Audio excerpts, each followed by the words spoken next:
Hello student, এখন আমি তোমাদের সামনে পারকিউজিটসের বেশ কয়েকটা ছোট ছোট কনসেপ্ট নিয়ে আলোচনা করব। আমরা ইতিমধ্যে রেন্ট ফ্রি অ্যাকোমোডেশনটা সম্পর্কে আলোচনা করে নিয়েছি। রেন্ট ফ্রি অ্যাকোমোডেশন শিখেছি, তারপর rent free accommodation at concession rate এটাও শিখেছি। ঠিক আছে, আজকে আমরা আলোচনা করব, তোমরা বোর্ডের দিকে তাকালেই বুঝতে পারবে কি লেখা আছে, valuation of perquisites in respect of educational facility. Educational facility নিয়ে আলোচনা করব। এটা দেখে নেওয়া যাক ইনকাম ট্যাক্স অ্যাক্টের কত নম্বর ধারায় উল্লেখ আছে। Under section 17 subsection 2 roman 3, under section 17 subsection 2 clause roman 3 rule 3 subrule 5। দেখো, আমরা যখন স্যালারি শেখা আরম্ভ করেছি, স্যালারিতে আমরা এডুকেশন অ্যালাউন্সটা শিখেছি। এডুকেশন অ্যালাউন্স কি, যেটা কিনা এমপ্লয়ার এমপ্লয়িকে দেয়, তার এমপ্লয়ি যে চিলড্রেন আছে তার চিলড্রেনদের পড়াশোনা করার জন্য একটা অ্যালাউন্স দেয়। ঠিক আছে, কিন্তু এডুকেশন অ্যালাউন্স এডুকেশন ফেসিলিটি দুটো কিন্তু ডিফারেন্ট, দুটো এক নয়। এডুকেশনাল ফেসিলিটি মানে এমপ্লয়ির যে চিলড্রেন আছে, চিলড্রেনদের পড়াশোনা করার জন্য যত খরচ সব খরচই কোম্পানি থেকে দিয়ে দেবে, সব খরচই কোম্পানি থেকে দিয়ে দেবে। আর এডুকেশন অ্যালাউন্স কি, যা খরচ হবে হবে, কিন্তু নির্দিষ্ট কিছু টাকা দিয়ে দেবে। ঠিক আছে, তো মানে এমপ্লয়ির যে চিলড্রেন আছে তাদের পড়াশোনা করতে তো খরচ হবে পার মান্থ, তো যত খরচ হবে হবে, ও মানে কোম্পানির অত জানতে চায় না কত খরচ হচ্ছে, কিন্তু কোম্পানি একটা টাকা দিয়ে দেবে অ্যালাউন্স। ঠিক আছে, আর এডুকেশন ফেসিলিটি কি, এডুকেশন ফেসিলিটি হলো চিলড্রেনের পড়াশোনা করতে যত টাকা খরচ হবে পুরো টাকাটাই দিয়ে দেবে, পুরো টাকাটাই দিয়ে দেবে। তো এখন আমরা এটা নিয়ে আলোচনা করব। আচ্ছা, আমরা যখন এডুকেশন অ্যালাউন্স শিখেছিলাম সেটা কি অনলি চিলড্রেন নিয়ে আলোচনা করেছিলাম, কিন্তু এডুকেশন ফেসিলিটি শুধু চিলড্রেনকে দেয় না, চিলড্রেন তারপর ফ্যামিলি যে আরও মেম্বার থাকে তাদেরকেও দিতে পারে, এবং এমপ্লয়ি যদি কোনো এডুকেশন থাকে, মানে এমপ্লয়ি যদি কোনো পড়াশোনা করে তার জন্যও কিন্তু তোমার এডুকেশন ফেসিলিটি পেতে পারে। তার মানে আমরা কি বুঝতে পারলাম, এডুকেশন অ্যালাউন্স যখন করছিলাম সেখানে শুধুমাত্র চিলড্রেনের এডুকেশন পারপাসে একটা অ্যালাউন্স পেয়েছিলাম, কিন্তু যখন এডুকেশন ফেসিলিটি পড়ছি সেখানে কি হবে, এমপ্লয়ি যদি কোনো পড়াশোনা করা হয়, এমপ্লয়ি যদি কোনো তার কোয়ালিফিকেশান বাড়াতে চায়, ঠিক আছে, তার জন্য টাকা পয়সা পেতে পারে, মানে পুরো টাকাটাই বিয়ার করবে কোম্পানি থেকে। চিলড্রেনের পড়াশোনা করার জন্য, অর্থাৎ ছেলে মেয়ের পড়াশোনা করার জন্য যত খরচ হবে সব খরচটাই কোম্পানি থেকে দেবে। আর হচ্ছে আদার রিলেটিভ, মানে ফ্যামিলিতে আর কোনো মেম্বার। তো দেখো, আমরা ডিটেলসে একটা একটা করে পয়েন্ট বুঝবো। ঠিক আছে, এমপ্লয়ি ধরো একটা কোম্পানির এমপ্লয়ি, আমার ধরো কোনো কিছু ট্রেনিং নিতে হবে, তো ট্রেনিংয়ের জন্য যত টাকা খরচ হবে সব খরচ কোম্পানি থেকেই বিয়ার করবে। আর এটা হচ্ছে কি, এটা হচ্ছে বলে দিচ্ছি, এটা হচ্ছে ট্যাক্স ফ্রি পারকিউজিটস। দেখো এখানে পয়েন্ট লিখেছি, কি লিখেছি, amounts paid for providing free educational facility, amounts paid for providing free educational facility and training of the employee is not taxable. অর্থাৎ এমপ্লয়ীদের এডুকেশনাল ফেসিলিটি বলো বা ট্রেনিং বলো, এর জন্য যদি কোনো খরচ করা হয় পুরো টাকাটাই কিন্তু খরচ করবে কোম্পানি, এটা কিন্তু ট্যাক্স ফ্রি পারকিউজিট। আবার বলছি, amounts paid for providing free education facility and training of the employee is not taxable. অর্থাৎ আমি ধরো সাপোজ আমি টাটা কোম্পানির এমপ্লয়ি, ঠিক আছে, আমার কোনো ট্রেনিং হবে বা আমি আমার কোয়ালিফিকেশনটা বাড়াতে চাই জব পারপাসে, ঠিক আছে, তার জন্য যত খরচ হবে সব খরচ কিন্তু কোম্পানি থেকেই বিয়ার করবে। এটা আমার কাছে কি, এটা হচ্ছে ট্যাক্স ফ্রি পারকিউজিট, অর্থাৎ নট ট্যাক্সেবল। তাই এখানে লিখেছি ফর এমপ্লয়ি ফুল এক্সেম। এবার চিলড্রেনদের পড়াশোনা করার জন্য এর রুলটা কি আছে, চিলড্রেনদের পড়াশোনা করার জন্য চিলড্রেন যে পড়াশোনা করবে, দেখো সাপোজ ধরো টাটা কোম্পানি, আমরা নাম শুনেছি টাটা কোম্পানি তো কোম্পানি চালাচ্ছে, ওর নিজস্ব কোনো স্কুল থাকতে পারে। তো আমার চিলড্রেন যদি টাটা কোম্পানি স্কুলে পড়াশোনা করে, ঠিক আছে, তাহলে কি হবে, ব্যাপারটা বোঝার চেষ্টা করো। ধরো আমি আজকে একটা কোম্পানিতে চাকরি করি, সেই কোম্পানিটার নাম হচ্ছে টাটা কোম্পানি, ঠিক আছে, আমার চিলড্রেন আছে, সে পড়াশোনা করছে, সে যদি টাটা কোম্পানির কোনো স্কুলে পড়াশোনা করে, ঠিক আছে, তাহলে কি হবে, এটা বলছে educational institution belongs to employer, মানে মালিকের যদি নিজেরই একটা এডুকেশনাল ইনস্টিটিউশন থাকে। আচ্ছা, আর একটা কি লিখেছি দেখো এখানে, educational institution has tie up with employer. অর্থাৎ টাটা কোম্পানির সাপোজ কোনো স্কুল নেই, কিন্তু টাটা কোম্পানি একটা স্কুলের সঙ্গে টাই আপ করেছে যে আমার কোম্পানির যে সমস্ত এমপ্লয়ি আছে সবাই কিন্তু তোমার স্কুলে পড়াশোনা করবে, যদি এরকম সিচুয়েশন হয়। ঠিক আছে, দুটো সিচুয়েশনের ক্ষেত্রে একই নিয়ম। এরকম ক্ষেত্রে ব্যাপারটা আশা করি বোঝা যাচ্ছে, ওই স্কুলে, অর্থাৎ টাটা কোম্পানির স্কুলে বা টাটা কোম্পানি যেই স্কুলের সঙ্গে টাই আপ করে সেই স্কুলে পড়াশোনা করছে, একটা তো খরচ হচ্ছে, চিলড্রেন পড়াশোনা করতে তো একটা খরচ হচ্ছে। তো ওই স্কুলে না পড়ে যদি পাশে অন্য কোনো স্কুলে পড়ে, টাটা কোম্পানির একটা স্কুল আছে আর পাশেই ধরো একটা স্কুল আছে সেন্ট স্টিফেন্স, তো টাটা কোম্পানির স্কুলে না পড়ে চিলড্রেন যদি সেন্ট স্টিফেন্সে পড়তো তাহলে পার মান্থ কত করে খরচ হতো? ঠিক আছে, পার মান্থ কত করে খরচ হতো? স্যার ধরুন পার মান্থ 500 টাকা করে খরচ হতো পার মান্থ। জেনারেলি এত কম খরচ হয় না, ঠিক আছে, ইংলিশ মিডিয়াম জেনারেলি এত কম খরচ হয় না, আরও বেশি হয়। আমি তাও বলছি উদাহরণের খাতিরে এক্সাম্পল নিচ্ছি, যদি 500 টাকা করে খরচ হতো সেটা কিন্তু এক্সেম।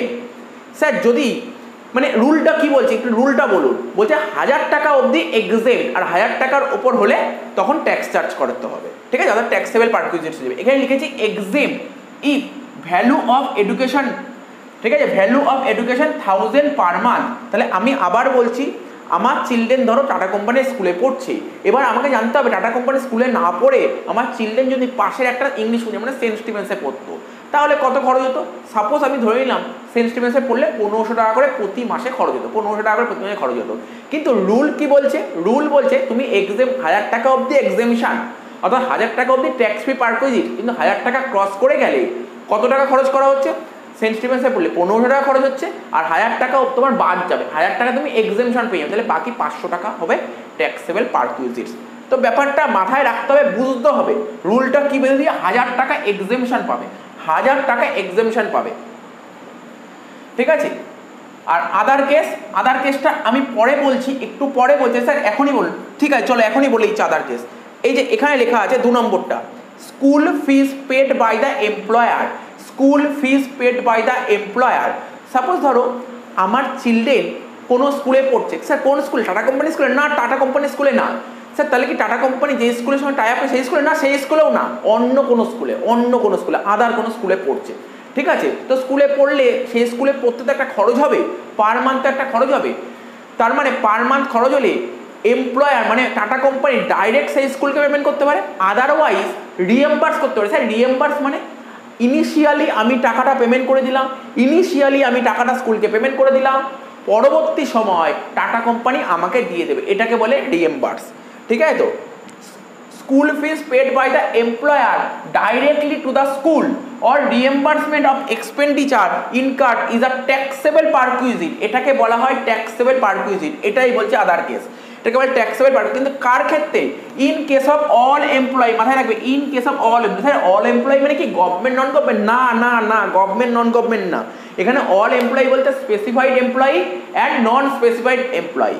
স্যার স্পেসিফাইড এমপ্লয়ি কাকে বলে? আমি আগেও বলেছি, চলো আমি আবার বলেছি স্পেসিফাইড এমপ্লয়ি কাকে বলে। স্পেসিফাইড এমপ্লয়ি হতে গেলে 3টে কন্ডিশন এর মধ্যে যে কোনো একটা কন্ডিশন ফুলফিল করলে তাকে স্পেসিফাইড এমপ্লয়ি বলে। স্যার কন্ডিশনগুলো কী কী? 1 নম্বর হচ্ছে কোনো কোম্পানির বোর্ড অফ ডিরেক্টর হতে হবে। 2 নম্বর বলেছিলাম কি, কোনো কোম্পানির তোমার 20% ভোটিং পাওয়ার থাকতে হবে, ঠিক আছে, বা বলতো কোনো কোম্পানির শেয়ারের মালিকানা থাকতে হবে তোমাকে 20%। আর নাম্বার 3 ইয়ারলি স্যালারি তোমার 50,000 হতে হবে, ঠিক আছে। তবে এই স্যালারির মধ্যে পারকিউজিটসটাকে গণ্য করা হবে না, ঠিক আছে, ডিডাকশন বাদ দেওয়ার পর। আমরা ডিডাকশন জানি, স্ট্যান্ডার্ড ডিডাকশন, প্রফেশনাল ট্যাক্স আর এন্টারটেনমেন্ট অ্যালাউন্স। তো বুঝতে পারলে এই 3টে কন্ডিশনের মধ্যে একটা কন্ডিশন ফুলফিল হয়ে তাকে স্পেসিফাইড এমপ্লয়ি বলে। দেখো কি বললাম, 50,000 ইয়ারলি হতে হবে। আরে 50,000 ইয়ারলি 4,000 পার মান্থ হলেই তো 48,000 হচ্ছে, 5,000 হলে 60,000 হয়ে যাচ্ছে।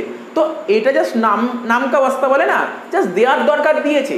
সবাই স্পেসিফাইড এমপ্লয়ি হয়, স্পেসিফাইড এমপ্লয়ি হয় না তুমি দেখবেই না, সবাই এমন কোন পার্সন আছে যে এডুকেশনাল ফেসিলিটির অ্যাডভান্টেজ পাচ্ছে অথচ পার মান্থ স্যালারি 5,000 পাচ্ছে না? এ কখনো হতে পারে না। তো কমন ব্যাপার এগুলো, জাস্ট ওরা ট্যাক্সের নিয়মকানুন করতে হয় তাই করেছে, বাট এটার কোনো বাস্তবতার সঙ্গে তো কোনো মিলই নেই। তো তোমরা বলতে পারবে একজন এমপ্লয়ি এডুকেশন ফেসিলিটি এত সমস্ত ফেসিলিটি পাচ্ছে অথচ ওর পার মান্থ স্যালারি 5,000 নেই? এরকম কখনো হবে না স্যার, এটা তো কখনো হতে পারে না। তো ব্যাপারটা তোমাকে বুঝতে হবে। তার মানে যে 3টে কন্ডিশন, একটা কন্ডিশন ফুলফিল হবে এবং স্যার কোন কন্ডিশন? লাস্ট কন্ডিশনটা ফুলফিল হবে, অর্থাৎ স্পেসিফাইড এমপ্লয়ি হবেই। তার মানে কি বলেছি? School fees paid by the employer directly to the school or reimbursement of expenditure incurred is a taxable perquisite in case of all employee। তো মাথায় রাখলা, এটা বুঝতে পারলে? হ্যাঁ স্যার এটা বুঝতে পারলাম। আদার রিলেটিভ, এবার বলছে আদার রিলেটিভ। স্যার আদার রিলেটিভের মধ্যে কারা পড়ে? নর্মাল জিনিস, ফ্যামিলিতে তো আরও মেম্বার থাকতে পারে, চিলড্রেন ছাড়া তো আরও মেম্বার থাকতে পারে। দেখো লিখেছি আদার রিলেটিভ বলতে কারকে, আদার রিলেটিভ মানে ইনক্লুড স্পাউস, ঠিক আছে, স্পাউস। আমি যদি আর্নিং পার্সন হয় আমার স্পাউস ওয়াইফ, আর ওয়াইফ যদি আর্নিং পার্সন হয় ওয়াইফের স্পাউস হচ্ছে হাজবেন্ড, ঠিক আছে। তারপর কি লেখা আছে, প্যারেন্টস, তারপর কি লেখা আছে, চিলড্রেনের স্পাউস, ঠিক আছে, চিলড্রেনের স্পাউস, সার্ভেন্ট, ডিপেন্ডেন্ট, যে কোনো ডিপেন্ডেন্ট হতে পারে আমার ওপর, যে কোনো ডিপেন্ডেন্ট হতে পারে। আমি যদি আর্নিং পার্সন আমার ওপর যে কোনো ডিপেন্ডেন্ট হতে, ভাই বোন যে কেউ হতে পারে, ঠিক আছে। তো বুঝতে পারলে দাদার এত কোনো চাপ নেই, এত কিচ্ছু লেখা থাকবে না, জাস্ট আমাদের শিখতে হয়, শিখছি, একটা পয়েন্ট বলে দেবে, সেই পয়েন্টটা তোমাকে বলতে হবে ট্যাক্সেবল পার্সেন্টেজ কত, ব্যাস। সে যখন আমরা অঙ্ক করবো তখন বলে দেবো। আর কি চিলড্রেনের মধ্যে কারা কারা পড়বে, চিলড্রেন মধ্যে include step child as well as adopted child of the employee but does not include grandchildren or other member of household, ঠিক আছে। চিলড্রেনের মধ্যে এরা পড়বে না। তো বোঝা গেল ব্যাপারটা। তো দেখো সব বলেছি, আমি বলিনি, আমি এখনো পর্যন্ত এটাই বলিনি যে ভ্যালু অফ পারকুইজিট কী করে বের করব। ভ্যালু অফ পারকুইজিট বের করার রুলটা হচ্ছে সিমিলার ডিস্ট্রিবিউশন, ঠিক আছে। সিমিলার ডিস্ট্রিবিউশন মানে দেখো আমি যদি এই দুটোর কনসেপ্টটা বলি, মানে চিলড্রেনের কনসেপ্টটা যদি বলি, আচ্ছা চিলড্রেনের আদার কেসটা পরে বলছি, আমি যদি এই দুটোর কনসেপ্টটা বলি, যদি এমপ্লয়ির স্কুলে না পড়ে যদি অন্য কোনো স্কুলে পড়তো কত খরচ হতো, তাই লিখেছি cost of such education in similar institution এত টাকা, ঠিক আছে। তো এত টাকা মাইনাস, ঠিক আছে, মাইনাস কি করব, আগে দেখো দেখতে হবে সেই স্কুলে, যে স্কুলে পড়ছে সেই মানে এমপ্লয়ির স্কুলে না পড়ে যদি অন্য স্কুলে পড়তো সেই স্কুলে কত টাকা খরচ হতো, সেই খরচটা তো এখানে লিখলাম। তার থেকে তুমি 1000 টাকা করে পার মান্থ বাদ দেবে, 1000 টাকা করে পার মান্থ বাদ দেবে। তো বুঝতে পারছো, 1000 টাকা পার মান্থ বাদ দেবে, তারপরে বাদ দেবো এমপ্লয়ি থেকে যদি কোনো টাকা পয়সা পায়, ব্যাস হয়ে গেল। তো জিনিসটা মাথায় রাখতে হবে। তো আমি এই দুটো কন্ডিশন বললাম, মোটামুটি বুঝতে পেরেছো আশা করি। সবকটা সিচুয়েশনে কিন্তু একই হবে। এটা তো এক্সেম্পট হয়ে গেল, এই দুটোর কন্ডিশন, এই উদাহরণটা হয়ে গেল, ঠিক আছে। আদার কেস কি বললাম, ফুললি ট্যাক্সেবল, অর্থাৎ যেই স্কুলে পড়ছে, ধরো চিলড্রেন, ধরো আমি টাটা কোম্পানি চাকরি করছি, টাটা কোম্পানির স্কুলে পড়ছেন, না পড়ে সেন্ট স্টিভেন্সে পড়তে যত টাকা খরচ হয় সেই টাকাটা পুরো ট্যাক্সেবল, সেই টাকাটা পুরোপুরি ট্যাক্সেবল। আচ্ছা আর কি বলছে, আদার রিলেটিভ কোন স্কুলে পড়ছে দেখতে হবে, এটা কি টাটা কোম্পানির স্কুলে পড়ছে নাকি অন্য কোনো স্কুলে পড়ছে, আরে যাই পড়ো ফুললি ট্যাক্সেবল হবে। তো বলেছি আগে, নতুন করে বলার কিছু নেই। তো দেখে নাও, টুকে নাও, তারপর আমরা যখন একটা করে এক্সাম্পল পাবো তখন করে নেবো। ব্যাপারটা মাথার মধ্যে ঢোকানোর চেষ্টা করো।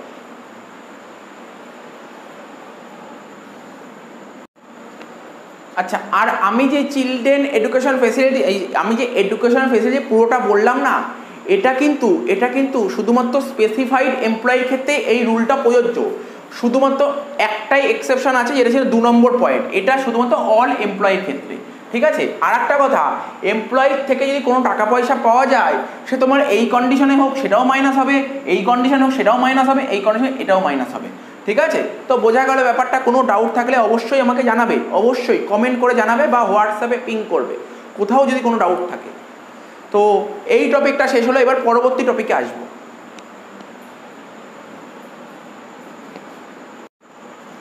আচ্ছা এরপরে যে টপিকটা নিয়ে আলোচনা করছি দেখে নাও, সেটা valuation of perquisites in respect of supply of gas, electricity, water for household consumption. এটা কত নম্বর ধারায় উল্লেখ আছে, ইনকাম ট্যাক্স অ্যাক্টের under section 17 subsection 2 clause roman 3 rule 3 sub rule 4। অর্থাৎ কি বলছে, এমপ্লয়ার যদি এমপ্লয়িকে গ্যাস, ইলেকট্রিসিটি, ওয়াটার এই সমস্ত যদি প্রোভাইড করে, তার রুল কি আছে এটাই আমরা এখন শিখব। এমপ্লয়ার যদি এমপ্লয়িকে গ্যাস, ইলেকট্রিসিটি, ওয়াটার এই সমস্ত যদি প্রোভাইড করে, এর জন্য কি নিয়ম কানুন আছে এটা আমাদের শিখতে হবে, ঠিক আছে। এটা তো একটা পারকুইজিটের পার্ট বললাম, কেননা এমপ্লয়িকে যা বেনিফিট দেয়, এমপ্লয়িকে যদি কোনো বেনিফিট দেয় সেটা ক্যাশেও দিতে পারে, কারেন্সিও দিতে পারে, সেটাকে পারকুইট বলে। তো এটা পারকুইটসের মধ্যেই পড়ছে, সেকশনটা দেখে রাখলে। বলছে when above facility is in the name of the employee, বলছে এই ফেসিলিটিগুলো গ্যাস, ইলেকট্রিসিটি, ওয়াটার এই ফেসিলিটিগুলো যদি এমপ্লয়ির নামে থাকে, এই ফেসিলিটিগুলো যদি এমপ্লয়ির নামে থাকে তাহলে কি হবে, আর এই ফেসিলিটিগুলো যদি এমপ্লয়ির নামে না থাকে তাহলে কি হবে। এখানে বলেছে এই ফেসিলিটিগুলো যদি এমপ্লয়ির নামে থাকে and expenses are paid by the employer, এবং কোম্পানি যদি এক্সপেন্সটা পেমেন্ট করে তাহলে কি হবে, তখন হবে ফুল ট্যাক্সেবল, যত টাকা ছিল পুরোটাই ট্যাক্সেবল হবে in hands of all employee specified and non specified, সবার ক্ষেত্রেই কিন্তু ফুল ট্যাক্সেবল। তাহলে আবার বলছি, এই ফেসিলিটিগুলো যদি এমপ্লয়ির নামে থাকে এবং কোম্পানি যদি টাকাটা পেমেন্ট করে দেয়, তাহলে সমস্ত রকম এমপ্লয়ির ক্ষেত্রেই তোমার ফুল ট্যাক্সেবল। এবার কি বলেছে, এই ফেসিলিটিগুলো যদি এমপ্লয়ির নামে না থাকে, মানে এমপ্লয়ারের নামে যদি থাকে, এই ফেসিলিটিগুলো যদি এমপ্লয়ির নামে না থাকে, যদি এমপ্লয়ারের নামে থাকে এবং expenses are borne by employer, এবং মালিক বলে দিয়েছে আমি পেমেন্ট করব, এই এক্সপেন্সটা সমস্ত বিয়ার করব আমি, এক্সপেন্স দায়িত্ব আমার, তো ঠিক আছে, তো সেক্ষেত্রেও ফুল ট্যাক্সেবল হবে, কিন্তু এটা সবার জন্য নয়, শুধুমাত্র স্পেসিফাইড এমপ্লয়ির ক্ষেত্রে। তার মানে বুঝতে পারলে, আবার বলে দিচ্ছি, এই ফেসিলিটিগুলো যদি এমপ্লয়ির নামে থাকে তাহলে কি হবে, এই ফেসিলিটিগুলো যদি এমপ্লয়ির নামে না থাকে তাহলে কি হবে, স্যার এই ফেসিলিটিগুলো যদি এমপ্লয়ির নামে থাকে এবং সেই পেমেন্টগুলো যদি এমপ্লয়ার মানে মালিক করে দেয় তাহলে ফুল ট্যাক্সেবল হবে অল এমপ্লয়ির ক্ষেত্রে। আর এই ফেসিলিটিগুলো যদি এমপ্লয়ির নামে না থাকে, এমপ্লয়ার যদি বর্ন করে এর এক্সপেন্সেসগুলো, তাহলে কি হবে, এটা ফুল ট্যাক্সেবল হবে in hands of specified employee. এবার দেখো এত অবধি হলো, তারপরে যদি এমপ্লয়ির থেকে যদি কোনো টাকা পয়সা পায়, তাহলে যেই আমার ভ্যালুটা বেরিয়েছে তার থেকে ওরা মাইনাস হয়ে যাবে, যেটা আগেও করেছি, অর্থাৎ এটাকেই তো বলে concessional. Any amount recovered by the employer যদি কোনো টাকা রিকভার করতে পারে in respect of such services, এই সার্ভিস দেওয়ার ফলে যদি কোনো অ্যামাউন্ট রিকভার করতে পারে এমপ্লয়ার, শ্যাল বি ডিডাক্টেড, দেখো ডিডাক্টেড লেখা আছে, to arrive at the taxable value of perquisites. ঠিক আছে, তো আশা করি বোঝা গেল, এটা টুকে নাও। এরকম অঙ্ক যখন বড় অঙ্ক করবো, স্যালারি যখন বড় অঙ্ক দেবে, তখন একটা পয়েন্ট তুলে দেবে, ব্যাস ওই একটা পয়েন্ট কীভাবে ট্রিটমেন্ট করতে হবে তার জন্য এটা আমাকে জানতে হবে, আর তো কিছু নয়। ঠিক আছে, টুকে নাও। আচ্ছা, এরপরে যে টপিকটা আলোচনা করবো সেটা দেখে নাও, তোমরা বোর্ডের দিকে তাকাও, দেখতে পাচ্ছ নিশ্চয়ই কি লেখা আছে, valuation of perquisites in respect of sweeper, gardener, watchman, personal attendant. ঠিক আছে, তাহলে কি বলছে, যদি এরকম ফেসিলিটি দেওয়া হয় এমপ্লয়িকে, যদি কোম্পানি থেকে এরকম ফেসিলিটি দেয়, কিরকম facility, sweeper, gardener, watchman, personal attendant, ঠিক আছে, এরকম ফেসিলিটি দেয়। আচ্ছা, আগে ইনকাম ট্যাক্সের কত নম্বর ধারায় এর উল্লেখ আছে এটা দেখে নিই, under section 17 subsection 2 clause roman 3 rule 3 sub rule 3। ঠিক আছে, রুল 3 সাব রুল 3। তো যদি এই রকম যদি মানে এই ফেসিলিটিগুলো যদি কোম্পানি থেকে এমপ্লয়িকে দেয়, তাহলে সেক্ষেত্রে কি নিয়ম কানুন আছে আমাদের ইনকাম ট্যাক্সে, বলছে এই যে অ্যাপয়েন্টেড বাই দ্য এমপ্লয়ি, অর্থাৎ sweeper, gardener, watchman, personal attendant, এদের যদি এমপ্লয়ি অ্যাপয়েন্টেড করে, তাহলে কি হবে, এমপ্লয়ি যদি অ্যাপয়েন্ট করে এবং খরচাটা কে করবে, এমপ্লয়ি নাই অ্যাপয়েন্ট করলো, খরচাটা কে করলো, খরচাটা অর্থাৎ কোম্পানি থেকে পেমেন্ট করলো, অর্থাৎ কোম্পানি থেকে এমপ্লয়িকে বললো দেখো তোমার ওয়াচম্যান লাগবে, তোমার সার্ভেন্ট লাগবে, তোমার গার্ডিনার লাগবে, ঠিক আছে, তোমার সুইপার লাগবে, যা লাগবে তুমি অ্যাপয়েন্ট করে নাও, টাকা নিয়ে চিন্তা করো না, টাকা আমি দেবো, টাকা পয়সা নিয়ে চিন্তা করো না, টাকা পয়সা আমি দেবো। এরকম সিচুয়েশনে হবে fully taxable in case of all employee, সমস্ত ধরনের এমপ্লয়ির ক্ষেত্রে ফুললি ট্যাক্সেবল, অর্থাৎ সে স্পেসিফাইড এমপ্লয়ি হোক আদারওয়াইজ নন স্পেসিফাইড এমপ্লয়ি হোক। নেক্সট কি বলেছে, অ্যাপয়েন্টেড বাই দ্য এমপ্লয়ার, এক্ষেত্রে কোম্পানি বলছে আমি অ্যাপয়েন্ট করে দেবো sweeper, personal attendant, servant, watchman, সবাইকে আমি অ্যাপয়েন্ট করে দেবো। ঠিক আছে, তখন এমপ্লয়ি বললো তাহলে পেমেন্টটা করবে কে, এমপ্লয়ার বলছে আমিই পেমেন্ট করব, আমি অ্যাপয়েন্ট করব, আমি পেমেন্ট করব। এরকম কেসের ক্ষেত্রে fully taxable in case of specified employee. তার মানে তোমরা এটা বুঝতে পারলে স্পেসিফাইড এমপ্লয়ির ক্ষেত্রেই কোম্পানি অ্যাপয়েন্ট করে দেবে, আর অল এমপ্লয়ির ক্ষেত্রে কিন্তু কোম্পানি অ্যাপয়েন্ট করবে না, এমপ্লয়িকে অ্যাপয়েন্ট করতে হবে, কিন্তু পেমেন্ট করবে এমপ্লয়ারই। হয়ে গেল, বুঝতে পারলে। এবার বলছে যদি এই অ্যাডভান্টেজ বা এই ফেসিলিটির জন্য যদি এমপ্লয়ির থেকে যদি কোনো টাকা পয়সা পাওয়া যায়, আমাদের যা ভ্যালু বেরোবে তার থেকে ডিডাক্ট করে দেবো এমপ্লয়ির থেকে যত টাকা পাওয়া যাবে। এটাই বলেছে। কি লিখেছে, any amount recovered by the employer in respect of such services shall be deducted to arrive at the taxable value of perquisites. আশা করি বোঝা গেল। টুকে নাও, এগুলো ভালো করে পড়তে হবে। কোন অঙ্কে একটা দুটো অ্যাডজাস্টমেন্ট দিয়ে দেবে, তখন অসুবিধা হয়ে যাবে। এগুলো জানা না থাকলে তো কোনো ব্যাপারই নয়। তো আশা করি বুঝতে পেরেছো। টুকে নাও। এরকম আরও ছোটো ছোটো অনেকগুলো পারকুইজিটস নিয়ে আমরা আলোচনা করব।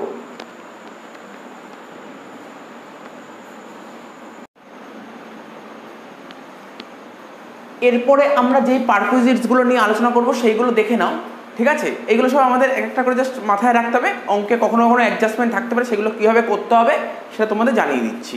কী লেখা আছে দেখো, লেখা আছে valuation of perquisites in respect of fringe benefit.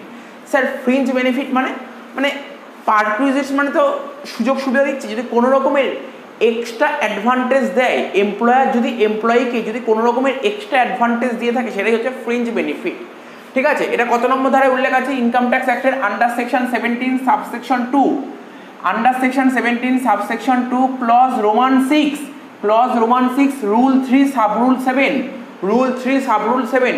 এই ফ্রিঞ্জ বেনিফিটের মধ্যে অনেকগুলো অ্যাডভান্টেজ আছে। ফ্রিঞ্জ বেনিফিটের মধ্যে অনেকগুলো আইটেম আছে, সবকটা আইটেম এক একটা করে করব।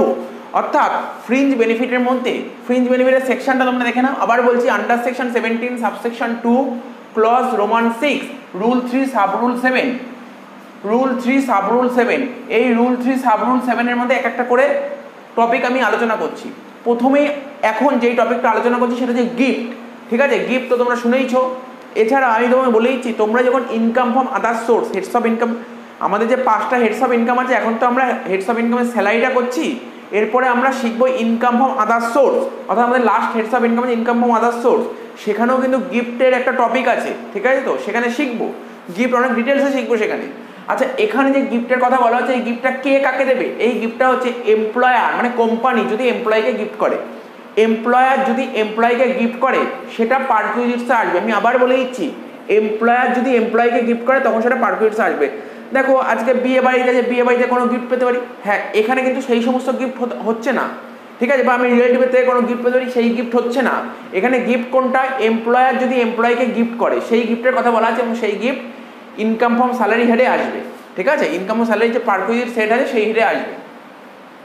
গিফটটা কি? গিফটটা ক্যাশের মাধ্যমেও পেতে পারি, আবার কারেন্সির মাধ্যমেও পেতে পারি। গিফটটা যদি ক্যাশের মাধ্যমে পাই সেটা হচ্ছে ফুললি ট্যাক্সেবল, অর্থাৎ এমপ্লয়ার যদি এমপ্লয়িকে ক্যাশ টাকা গিফট করে তাহলে সেটা কি লেখা আছে? সেটা ফুললি ট্যাক্সেবল। কিন্তু এমপ্লয়ার যদি এমপ্লয়িকে গিফটটা দেয় কাইন্ডের মাধ্যমে, কাইন্ড মানে গুডস, হ্যাঁ, এই কাইন্ডের মধ্যে কী কী ইনক্লুড থাকতে পারে? ভাউচার ইনক্লুড থাকতে পারে। যেমন ধরো কোনো বিগ বাজারে শপিং করতে হবে, এমপ্লয়িকে একটা গিফট ভাউচার দিয়ে দিল, বা এমনও হতে পারে অ্যামাজনের কোনো গিফট ভাউচার দিয়ে দিল, তারপর ফ্লিপকার্টের কোনো গিফট ভাউচার দিয়ে দিল, বা এরকম হতে পারে শপার স্টপে কোনো শপিং করবে তার একটা 5000 টাকার একটা গিফট ভাউচার দিয়ে দিল, এরকম হতেই পারে। তো বুঝতে পারছো তো কাইন্ডের মধ্যে কোনগুলো পড়ছে? কাইন্ড মানে ক্যাশে দিলে ফুললি ট্যাক্সেবল, আর যদি কাইন্ডস দেয়, কাইন্ডস মানে তোমার গুডসের কথা বলা হচ্ছে, যেই কাইন্ডসের মধ্যে তোমার ভাউচারটাও ইনক্লুড। এবার দেখো কাইন্ডসের রুলটা কি বলেছে, বলছে এফএমবি। স্যার এফএমবির ফুল ফর্ম কি? এফএমবির ফুল ফর্ম হচ্ছে ফেয়ার মার্কেট ভ্যালু।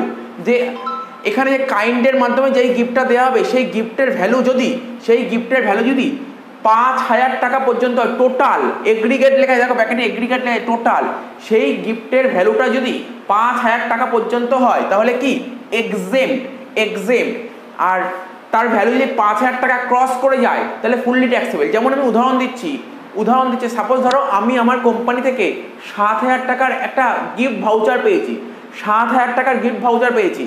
তো 7000 টাকা যে গিফট ভাউচার পেয়েছি, তার মানে কি এটা 5000 টাকা ক্রস করে যাচ্ছে? হ্যাঁ স্যার, 5000 টাকা ক্রস করে যাচ্ছে। তার মানে আমাকে কত টাকা ট্যাক্সেবল? বলেছি ফুললি ট্যাক্সেবল। 5000 টাকা ক্রস করে গেলে ফুললি ট্যাক্সেবল, 7000 টাকাই ট্যাক্সেবল। তো মানে জিনিসটা মাথায় ঢুকলে আরেকবার বলে দিই, গিফট এমপ্লয়ার যদি এমপ্লয়িকে গিফট করে সেটা ইনকাম ফ্রম স্যালারি হেডে আসবে পারকুইজিটসের আন্ডারে, ঠিক আছে? হ্যাঁ, যদি ক্যাশের মাধ্যমে গিফট দেয় তাহলে ফুললি ট্যাক্সেবল, আর যদি কাইন্ডসে গিফট দেয় সেই কাইন্ডসের মধ্যে ভাউচার ইনক্লুড। কাইন্ডসের মাধ্যমে যদি গিফট দেয় সেটা যদি সেই গিফটের টোটাল ভ্যালু যদি 5000 টাকা পর্যন্ত থাকে তাহলে এক্সেম্ট, আর 5000 টাকা ক্রস করলে ফুললি ট্যাক্সেবল। এখানে কি লিখেছি? In case employ relationship provision of section 56 subsection 2। Sir 56 subsection 2 তে কিসের উল্লেখ আছে? Income from other source. shall not be applicable for the valuation and taxability of perquisites। যদি এমপ্লয়ার আর এমপ্লয়ের মধ্যে রিলেশনশিপ থাকে তাহলে গিফটটা কিন্তু তোমার স্যালারিতেই আসবে। 56 আন্ডার সেকশন 56 সাবসেকশন 2 মানে ইনকাম বা আদার সোর্সে যাবে না, এটা বলেছে। আচ্ছা, এখন যে টপিকটা নিয়ে আলোচনা করবো সেই টপিকটা তোমরা সবাই স্ক্রিনে দেখতে পাচ্ছ, কি লেখা আছে? Free lunch and refreshment. Free lunch and refreshment, আবার বলছে ফ্রি লাঞ্চ অ্যান্ড রিফ্রেশমেন্ট। এটা কত নম্বর রুলে লেখা আছে দেখো, লেখা আছে rule 3, rule 3 sub rule 7 Roman 3। তাহলে কি বললাম? রুল 3 সাব রুল 7 রোমান 3 এই সেকশনে বলা আছে, এই রুলে বলা আছে। তো দেখো, তোমরা যখন অফিসে চাকরি হলে তখন জেনে রাখাটা খুব জরুরি। অফিসে যখন চাকরি করবে, ঠিক আছে, তো তখন কোম্পানি থেকে বা অফিস থেকে তোমাদের কি দেবে? ফুড বা লাঞ্চের ব্যবস্থা করে থাকে। এর জন্য কি ট্যাক্সের রুল আছে, নিয়ম কানুন আছে, এটা আমাদের জানতে হবে। তো কি বলছে? Such benefit is taxable. Such benefit মানে ধরো তোমার লাঞ্চ দেবে, তারপর ধরো তোমার ফুড দেয়, ফ্রি ফুড দেবে, বেভারেজ দেবে, তোমার নন অ্যালকোহলিক বেভারেজ থাকতে পারে। স্যার অ্যালকোহলিক বেভারেজ না, অ্যালকোহলিক বেভারেজ দেবে না, দেবে হচ্ছে নন অ্যালকোহলিক বেভারেজ, ঠিক আছে তো? যদিও যদিও দেখবে এখনকার দিনে অনেক বড় বড় কোম্পানিতে যে তোমার ইভিনিং এ টি কফির বদলে অনেক কোম্পানিতেই বাট রেয়ার কোম্পানিতে তোমার ড্রিঙ্কের ব্যবস্থা করা হচ্ছে, তো অ্যালকোহলিকের ব্যবস্থা করা হচ্ছে। হয়তো আগামী দিনে এরকম কোনো প্রভিশন চলেও আসতে পারে যে কোম্পানি থেকে যদি অ্যালকোহল প্রোভাইড করে তার জন্য ট্যাক্স ট্রিটমেন্ট কি হতে পারে। ঠিক আছে, যাক, এটা মেইন ব্যাপার নয়, এটা এখনো আসেনি, বাট আমি বললাম জেনারেলি নন অ্যালকোহলই দেওয়া হয়। নন অ্যালকোহলিক মানে তোর কোল্ড ড্রিঙ্কস বলতে পারো, ঠিক আছে তো? তো এরকম যদি বেনিফিট গুলো দেওয়া হয় কোম্পানি থেকে, তার ট্যাক্স ট্রিটমেন্ট কি আছে এটাই আমরা পড়বো। এটাও একটা পার্কিউটারি পার্ট। কারণ আমরা বারবার শিখেছি এমপ্লয়ার কাছ থেকে যদি কোনো রকমের কোনো এক্সট্রা বেনিফিট পাওয়া যায় তাকে তাকে পার্কিউটস বলে। কোম্পানি থেকে তুমি ফ্রি ফুডস পাচ্ছ, ঠিক আছে তো, বেভারেজ পাচ্ছ, তারপর তোমার নন অ্যালকোহলিক কিন্তু এক্সট্রা বেনিফিট পার্কিউটস এর মধ্যেই পড়ছে। তো বলছে such benefit is taxable in the hands of employee. এমপ্লয়ির হাতে এগুলো taxable, whether specified or not। সেকশনটা দেখতে পাচ্ছ আন্ডার সেকশন 17 ক্লজ 2, ঠিক আছে, ক্লজ 2 সাব ক্লজ রোমান 8 কি লেখা আছে সুন্দর করে পড়বে, একবার দুবার রিডিং মারলেই তো ব্যাপারটা মাথায় ঢুকে যাবে। তো প্রথমে কি লেখা আছে? Free or concessional meal. Free or concessional meal কি বলছে? অফিস আওয়ারে, অফিস আওয়ার বা তুমি বলতে পারো ওয়ার্কিং আওয়ার, ভালো কথা, ওয়ার্কিং আওয়ার অর্থাৎ তুমি যে সময় কোম্পানিতে কাজ করতে হচ্ছে, কাজের টাইমে তোমাকে এই কোম্পানি থেকে টি দেয়, কফি দেয়, টি কফি ব্রেকফাস্ট, ঠিক আছে তো, টি কফি ব্রেকফাস্ট এইগুলো যদি প্রোভাইড করে তার জন্য কোনো রকমের কোনো ট্যাক্স দেবে না। তাহলে বুঝতে পারলে?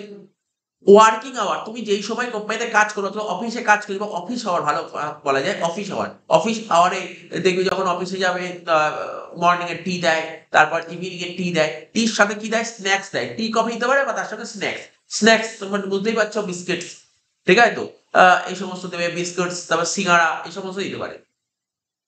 তো অফিস আওয়ারে যদি এইগুলো প্রোভাইড করে তার জন্য কি নট ট্যাক্সেবল। তাহলে বুঝতে পারলে? এখন তোমরা পড়াশোনা করছো, কদিন পরে পড়াশোনা কমপ্লিট চাকরি করতে যাবে, তাহলে অফিস আওয়ারে যদি তোমাদের টি কফি স্ন্যাক্স এইগুলো দেয়, এই জন্য কিন্তু কি নাথিং ইজ ট্যাক্সেবল, কোনো ট্যাক্স দিতে হবে, তারপর কি বলেছে? Free food, non alcoholic beverage, ঠিক আছে, during office hour in remote area. Remote area অর্থাৎ তুমি এমন এক জায়গায় তোমাকে কাজে পাঠিয়েছে যেখানে কোনো খাবার দাবারের ব্যবস্থাই নেই, ভালো করে বুঝো। তুমি এমন একটা জায়গা, খুব একটা পাহাড়ি অঞ্চলে কাজ করতে গেছো বা খনির নিচে কাজ করতে গেছো, ঠিক আছে তো, তো তোমাকে এমন জায়গায় কাজ করতে পাঠিয়েছে, খুব রিমোট এরিয়ায় কাজ করতে পাঠিয়েছে যেখানে খাওয়া দাওয়া পাওয়াই যায়, ঠিক আছে, খাবার দাবার পাওয়াই যায়, তাহলে তো কোম্পানি থেকে খাবারের ব্যবস্থা করতে হবে, অবশ্যই খাবার ব্যবস্থা করতে হবে কোম্পানি থেকে। তো বলছে free food and non alcoholic beverage during office hour in remote area, মাথায় রাখবে রিমোট এরিয়া পয়েন্ট। রিমোট এরিয়ায় তুমি কাজ করতে গেলে তোমাকে ফ্রি ফুড বা নন অ্যালকোহলিক বিভারেজ প্রোভাইড করে ডিউরিং অফিস আওয়ার, এটাও কিন্তু নট ট্যাক্সেবল, কোনো রকমের কোনো ট্যাক্স দিতে হবে। তুমি বুঝতে পারলে কিন্তু কোথায় কোথায় ট্যাক্স দিতে হচ্ছে না, ঠিক আছে? অফিস আওয়ার বা ওয়ার্কিং আওয়ারে তোমাকে যে টি কফি তারপর স্ন্যাক্স দেয় তোমার নট ট্যাক্সেবল। তারপর রিমোট এরিয়া তুমি কাজ করতে গেছো, তোমাকে যে লাঞ্চের ব্যবস্থা করে দেয়, free food, non alcoholic beverage দেয়, এটাও নট ট্যাক্সেবল। আদার কেস, অন্যান্য কেসে অন্যান্য কেস হলে কি হবে? বলছে তোমাকে ফ্রি ফুড নন অ্যালকোহলিক বিভারেজ দিচ্ছে during office or business premises. মানে ধরো অফিস আওয়ারে তোমাকে ফ্রি ফুড দিচ্ছে, নন অ্যালকোহলিক বিভারেজ দিচ্ছে, কিন্তু কখন? Office hour. এখানে কিন্তু রিমোট এরিয়া বলেনি, রিমোট এরিয়া সময় নট ট্যাক্সেবল। তো রিমোট এরিয়া যদি না হয় তখন কি হবে? ঠিক ঠিক আছে, ঠিকঠাক এরিয়া। অর অর আর কি বলেছে এটা পরে পড়ছে, অর কি বলেছে পরে পড়ছে। নিয়মটা কি বলেছে? Not taxable if meal value up to ₹50 per meal. যদি তোমার এক একটা মিলের খরচ যদি, ঠিক আছে, এক একটা মিলের খরচ যদি 50 টাকার মধ্যে থাকে, তাহলে এক একটা মিলের খরচা যদি 50 টাকার মধ্যে থাকে তাহলে তোমার কোনো ট্যাক্স দিতে হবে না। যদি মিলের খরচা 50 টাকা ক্রস করে যায় তাহলে তোমাকে ট্যাক্স দিতে হবে। 50 টাকা ক্রস করে গেলে ট্যাক্স দিতে হবে। সাপোজ ধরো, আর তুমি নিজেও জানো এখন দিনের বেলায় ধরো লাঞ্চ করবে তোমার, এই লাঞ্চের মধ্যে কি থাকতে পারে তোমার? ভাত রুটি যেমন যেমন খাবার থাকতে পারে, ঠিক আছে। তো তো দুপুরবেলায় লাঞ্চে কি খাই? সবাই ভাত খায়, ঠিক আছে। আমাদের বাঙালিরা সব ভাতই খায়, বা ঠিক আছে নন বেঙ্গলি যদি হয় ওরা রুটি খায়, রুটি সবজি। তো এই সমস্ত খাবার, এই খাবার 50 টাকার মধ্যে কোনোদিন আসতে পারে না। তুমি ভাবো না, একটা ভালো দোকানে গেছো, 50 টাকা কোনোদিন খাবার আসতে পারে না। তো সরকার জেনে বুঝেই 50 টাকা বলেছে। সাপোজ ধরো খাওয়া হয়েছে, আহ, ঠিক আছে, খাওয়ার জন্য ধরো খরচা হয়েছে কত? ধরো 200 টাকা করে, 200 টাকা করে খেতে লাগে, 200 টাকা করে। তাহলে কি বলছে? 50 টাকার বেশি খরচা হচ্ছে। তাহলে 200 টাকা থেকে 50 টাকা ছাড়, সরকার বলছে তুমি 150 টাকার উপর ট্যাক্স, 150 টাকার উপর ট্যাক্স দাও। এটা তোমাকে মাথায় রাখতে হবে, এটাই বলেছে এখানে। বলছে not taxable if meal value up to 50 per meal, otherwise fully taxable. Otherwise fully taxable তার মানে বুঝলে ফুললি ট্যাক্সেবল মানে ধরো তোমার মিল লেগেছে 200 টাকা, 200 টাকা লেগেছে একটা মিলের খরচা লেগে 200 টাকা, এবার 50 টাকা এক্সামশন পেয়ে যাবে, তাহলে 150 টাকার উপর তোমাকে ট্যাক্স দেবে। হ্যাঁ, তবে একটা কথা, যদি এমপ্লয় থেকে, আমরা আগের পার্টি গুলোতেও বলেছি, যদি এমপ্লয় থেকে কিছু পাওয়া যায় তাহলে সেটা বাদ যাবে। এমপ্লয় থেকে কিছু পাওয়া গেলে বাদ যাবে, এটা লিখেছি অ্যামাউন্ট রিসিভ হবে, অ্যামাউন্ট রিসিভ হবে, ঠিক আছে। তো অ্যামাউন্ট রিসিভ হবে এমপ্লয়, কোনো কোনো ব্যাপার নেই, কোনো ব্যাপার নেই, এখানে খুব সিম্পল জিনিস, তাই না? তো এখানে ধরো এরকম হতে পারে, ধরো রেস্টুরেন্টে গিয়ে খেয়েছে, বা ধরো তোমার বস বা মালিক কোম্পানি থেকে নিয়ে গেছে রেস্টুরেন্টে নিয়ে গিয়ে খাওয়াতে, এই সমস্ত জিনিস বলেছে। আচ্ছা, আর একটা কথাই বলছি, বলছে অর অর দিয়ে কিছু একটা লিখেছিল, এটা বোঝার ব্যাপার আছে। Through paid voucher which are not transferable. Sir paid voucher ধরো আমি তোমাকে বলছি, ধরো কোম্পানিটার নাম বলছি, কোম্পানির নাম ধরো টাটা কোম্পানি, ঠিক আছে। টাটা কোম্পানি তো অনেক এমপ্লয়ি চাকরি করে, তাই না? টাটা কোম্পানি তো অনেক এমপ্লয়ি চাকরি করে, ঠিক আছে না? এবার টাটা কোম্পানি কি করেছে, ধরো আশেপাশে কোনো একটা রেস্টুরেন্টে চলে গেছে, বা ধাবা, ধাবা, কোনো একটা ধাবায় চলে গেছে। ধাবায় গিয়ে তো টাটা কোম্পানির যে রিপ্রেজেন্টেটিভ সে গিয়ে বলেছে, ধাবার মালিকের সঙ্গে কথাবার্তা বলেছে, দেখো আমার একটা কোম্পানি আছে, বিশাল বড় কোম্পানি আছে, তো আমার কোম্পানিতে যে সমস্ত স্টাফ আছে তাদের মিলের ব্যবস্থা করতে হবে। তো তোমার তোমার এখানে মিল কত? বলেছে তো মিল কত করে? বলছে আমার পার মিল লাঞ্চে যে মিলগুলো আসে সেই মিলগুলো তোমার 400 টাকা করে পড়ে, 400 টাকা করে পড়ে পার মিল, ঠিক আছে। তো পার মিল 400 টাকা করে পড়ে। তো ও বলেছে যে আমাকে না তুমি 1,00,000টা মিলের ব্যবস্থা করো, 1,00,000টা মিল, 1,00,000 মিল। তখন বলছে 1,00,000 মিল একদিনে? না না, আরে একদিনে না, তুমি 1,00,000টা মিলের ব্যবস্থা করে দাও, তো কিভাবে তোমাকে খাবার প্রোভাইড করতে হবে সেটা আমি তোমাকে বলে দিচ্ছি। তুমি 1,00,000টা মিল লাগবে, তুমি কত টাকা আমার থেকে নেবে? ও বলছে 400 ইন্টু 1,00,000, তাহলে কত হচ্ছে করো।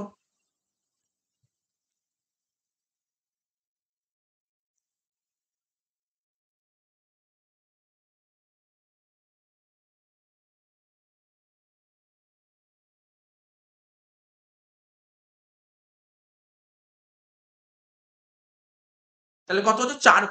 4 কোটি টাকা। তখন বললো 4 কোটি টাকা। বুঝলেন? 4 কোটি টাকা দেবে। আমি আমি পার মিল 400 টাকা করে দেবো। মালিক বলছে গিয়ে, টাটা কোম্পানি যে রিপ্রেজেন্টেটিভ বলছে, দেখো তোমাকে আমি 1,00,000টা মিল দিচ্ছি, কিছু তো ডিসকাউন্ট হবে, আমি 400 দেবো। কত করে দেবো? আমি বলে 250 টাকা করে দেবো, পার মিল 250 টাকা করে।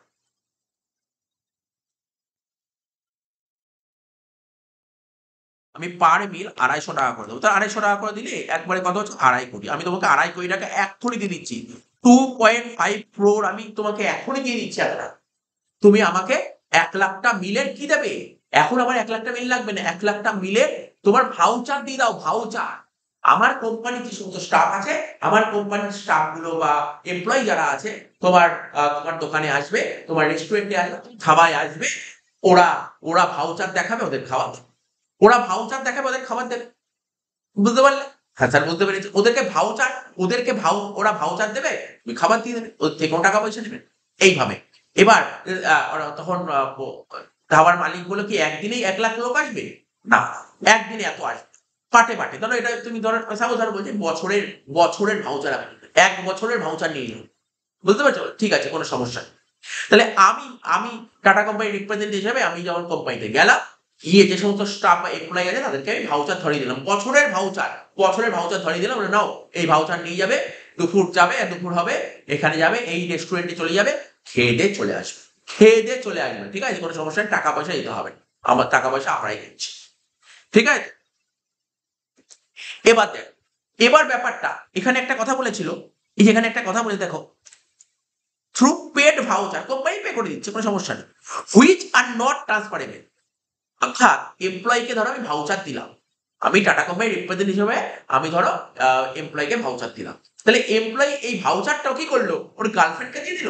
এটা পারবে না কিন্তু করতে, গার্লফ্রেন্ডকে ভাউচার দিতে পারবে না, কেননা এমপ্লয়ি যখন ওই রেস্টুরেন্টে যাবে, কারণ এমপ্লয়ি যে আই কার্ড আছে না, যে আই কার্ড আছে, আই কার্ডে একটা বারকোড থাকে, আই কার্ডের বারকোড থাকে, এবং যে ভাউচারটা দেবে, ঠিক আছে, ওই বারকোড দিয়েই কিন্তু মানে স্ক্যান করে কিন্তু খাবার খেতে পারে, ঠিক আছে, স্ক্যান হবে। অর্থাৎ যে কেউ ওই ভাউচারটা এমপ্লয়ি কাউকে ভাউচার দিয়ে দিল, সে গিয়ে খেতে পারবে না, কিন্তু এমপ্লয়িকেই গিয়ে খেতে হবে, অন্য কেউ খেতে পারবে না, বুঝতে পারছো তো? এটা মজা, অর্থাৎ এই ভাউচারটা ট্রান্সফার করা যাবে না, ওই ভাউচারটা স্ক্যান হবে, ঠিক আছে, ওই ভাউচারটা স্ক্যান হবে, এবং যে এমপ্লয়ি আছে, এমপ্লয়ি যে ধরো তোমার আই কার্ড আছে, সেখানে একটা কিউআর কোড আছে, সেটা দিয়ে স্ক্যান হবে, তারপরে কিন্তু ভিতরে ঢুকতে পারবে খেতে। ও স্যার, তার মানে যে এমপ্লয়ি তার গার্লফ্রেন্ডকে নিয়ে যেতে পারবে না খেতে, বা ওর কোনো বন্ধু বান্ধবকে খাওয়াতে দিতে পারবে না, বা তাদেরকে ভাউচার দিতে পারবে না খাওয়ার জন্য, না, কোনোদিন পারবে না। তবে একটা কাজ করতে পারে এমপ্লয়ি, কি করতে পারে, এমপ্লয়ি তার গার্লফ্রেন্ডকে সাথে করে নিয়ে যেতে পারে, ও যে খাবারটা পাবে সেখান থেকে ভাগ করে খেতে পারে, সেটা নিয়ে কোনো সমস্যা নেই, সেটা পারে, ঠিক আছে। তাহলে বুঝতে পারলি তো? তাহলে কি বুঝতে পারলে? হ্যাঁ স্যার বুঝতে পারলাম যে ভাউচারটা দেওয়া হবে না, পেড ভাউচার, এটা ট্রান্সফার করা যাবে না,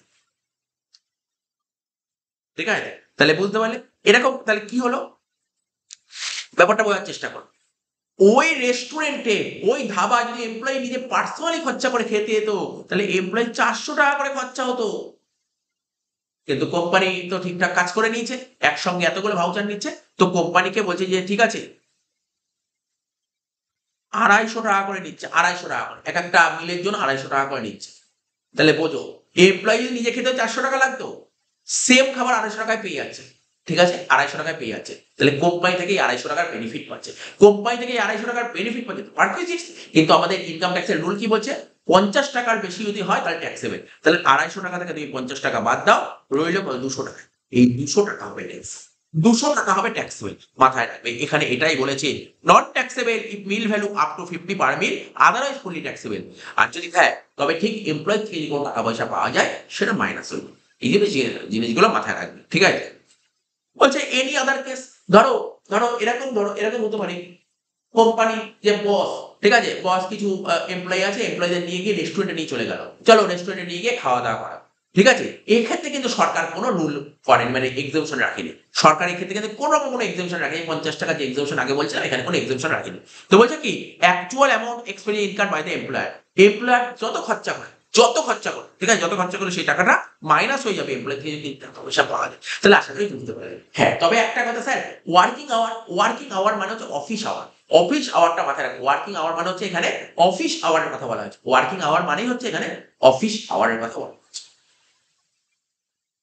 ঠিক আছে। তো আশা করি বুঝতে পেরেছো। হ্যাঁ, তবে একটা ধরো আমি তোমাকে বলছি, একটা এক্সাম্পল দিচ্ছি, ধরো তোমার ডিউটির টাইম ধরো সকাল 10টার থেকে সন্ধ্যা 6টা অবধি ডিউটির টাইম, ডিউটি শেষ, তুমি চলে গেছো বাড়ি, তোমরা এমপ্লয়ি বাড়ি চলে গেছো, তারপর কোম্পানি থেকে বলেছে যে রাত্রি 9টার সময় আসো, কোম্পানিতে পার্টি আছে, ভালো করে শোনো, কোম্পানিতে পার্টি আছে, তুমি পার্টিতে জয়েন করেছো, পার্টিতে জয়েন করে খাওয়া দাওয়া তো দেবে, তাছাড়া অফকোর্স খাওয়া দাওয়া দিতে হবে। এবার খাওয়া দাওয়া কি দেবে, ওই যেমন লাঞ্চে যেরকম তোমার ডাল ভাত দিতে, ওরকম খাবার দেবে না, অনেক ভালো খাবার দেবে, যেখানে তোমার বিরিয়ানি থাকতে পারে, মটন, চিকেন, ঠিক আছে, বিভিন্ন রকমের স্ন্যাক্স থাকবে, ঠিক আছে, তোমার ড্রিঙ্কস এর ব্যবস্থা থাকবে।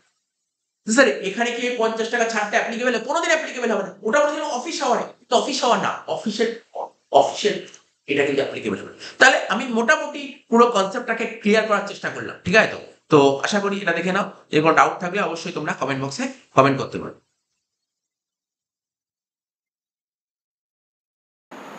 দেখো এরপরে যে পারকিউসটা নিয়ে আলোচনা করছি ফ্রিঞ্জ বেনিফিটের মধ্যেই, ঠিক আছে, credit card given by company to employee.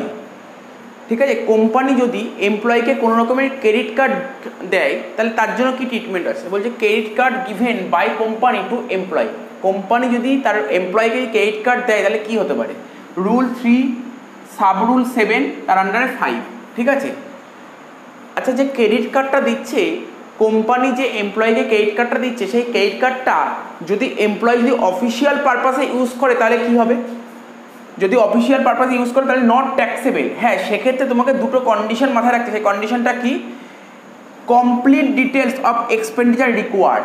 ঠিক আছে, মানে অফিসিয়াল পারপাসে কি কি খরচ করেছে তার কমপ্লিট ডিটেলস দিতে হবে, অর্থাৎ কত তারিখে কত টাকা খরচ করেছে। ঠিক আছে, লেখা আছে দেখো, ডেট অফ এক্সপেন্স, এক্সপেন্সের তারিখটা লিখতে হবে, এবং নেচার অফ এক্সপেন্সেস, কত তারিখে কি খরচ করেছে এই ডিটেলসটা লিখতে হবে।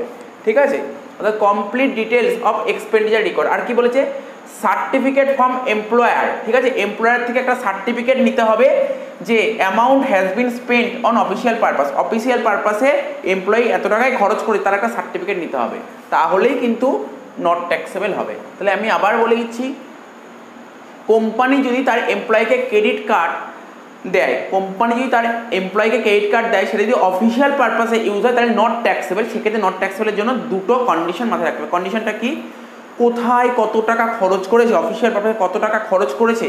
ঠিক আছে, কত টাকা খরচ করে তার ডিটেলস দিতে হবে, অর্থাৎ কত তারিখে খরচ করেছে, কি খরচ করেছে। আর একটা কি, এই যে অফিসিয়াল পারপাসে এত টাকা খরচ হয় এর জন্য এমপ্লয়ের কাছ থেকে একটা সার্টিফিকেট জোগাড় করতে হবে।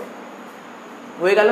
আর কি, আদার পারপাস, অন্য পারপাস হলে কি হবে, অন্য পারপাস মানে তুমি ওইটা ধরতে পারো প্রাইভেট পারপাস। ঠিক আছে, তো বলছে amount paid by company, company যত টাকা পেমেন্ট করবে সেটা পুরোটাই ট্যাক্সেবল। কোম্পানি যত টাকা পেমেন্ট করবে পুরোটাই ট্যাক্সেবল। হ্যাঁ, তবে একটা কথা মাথায় রাখবে, এমপ্লয়ি থেকে যদি কোনো টাকা পয়সা পাওয়া যায় সেটা ডিডাক্ট হয়ে যাবে। দেখো লেখা আছে, if any amount recovered from employee then it is reduce and net amount is taxable. তবে এখানে যে এমপ্লয়ি যে টাকাটা পেমেন্ট করে সেটা কি আছে, মেম্বারশিপ ফিজ, অ্যানুয়াল ফিজ ইত্যাদি। তার মানে ওভারঅল আমরা কি বলতে পারি, ক্রেডিট কার্ড যদি কোম্পানি যদি এমপ্লয়িকে ক্রেডিট কার্ড দেয় তার জন্য রুল কি আছে, যদি অফিসিয়াল পারপাসে ইউজ করা হয় তাহলে নট ট্যাক্সেবল, আর যদি আদার পারপাস মানে পার্সোনাল পারপাসে ইউজ করা হয় তাহলে ট্যাক্সেবল। হ্যাঁ, সেই পার্সোনাল পারপাসে ইউজ করা ট্যাক্সেবল, এবং এমপ্লয়ি থেকে যে কোনো টাকা পয়সা পাওয়া যায় সেটা ডিডাক্ট হয়ে যাবে, তারপর যে নেট অ্যামাউন্ট বেরোবে সেটাই হচ্ছে ট্যাক্সেবল। তো আশা করি বোঝা গেল, এটা টুকে নাও। আচ্ছা, এরপরে দেখো, এরপরে যে টপিকটা নিয়ে আলোচনা করছি পারকিউসের আন্ডারে, মানে ফ্রিঞ্জ বেনিফিটের যে টপিকটার পর আলোচনা করছি সেটা হচ্ছে ক্লাব ফেসিলিটি। এটা কিন্তু রুল 3 সাব রুল 7 আন্ডারে রোমান 6 উল্লেখ করা আছে।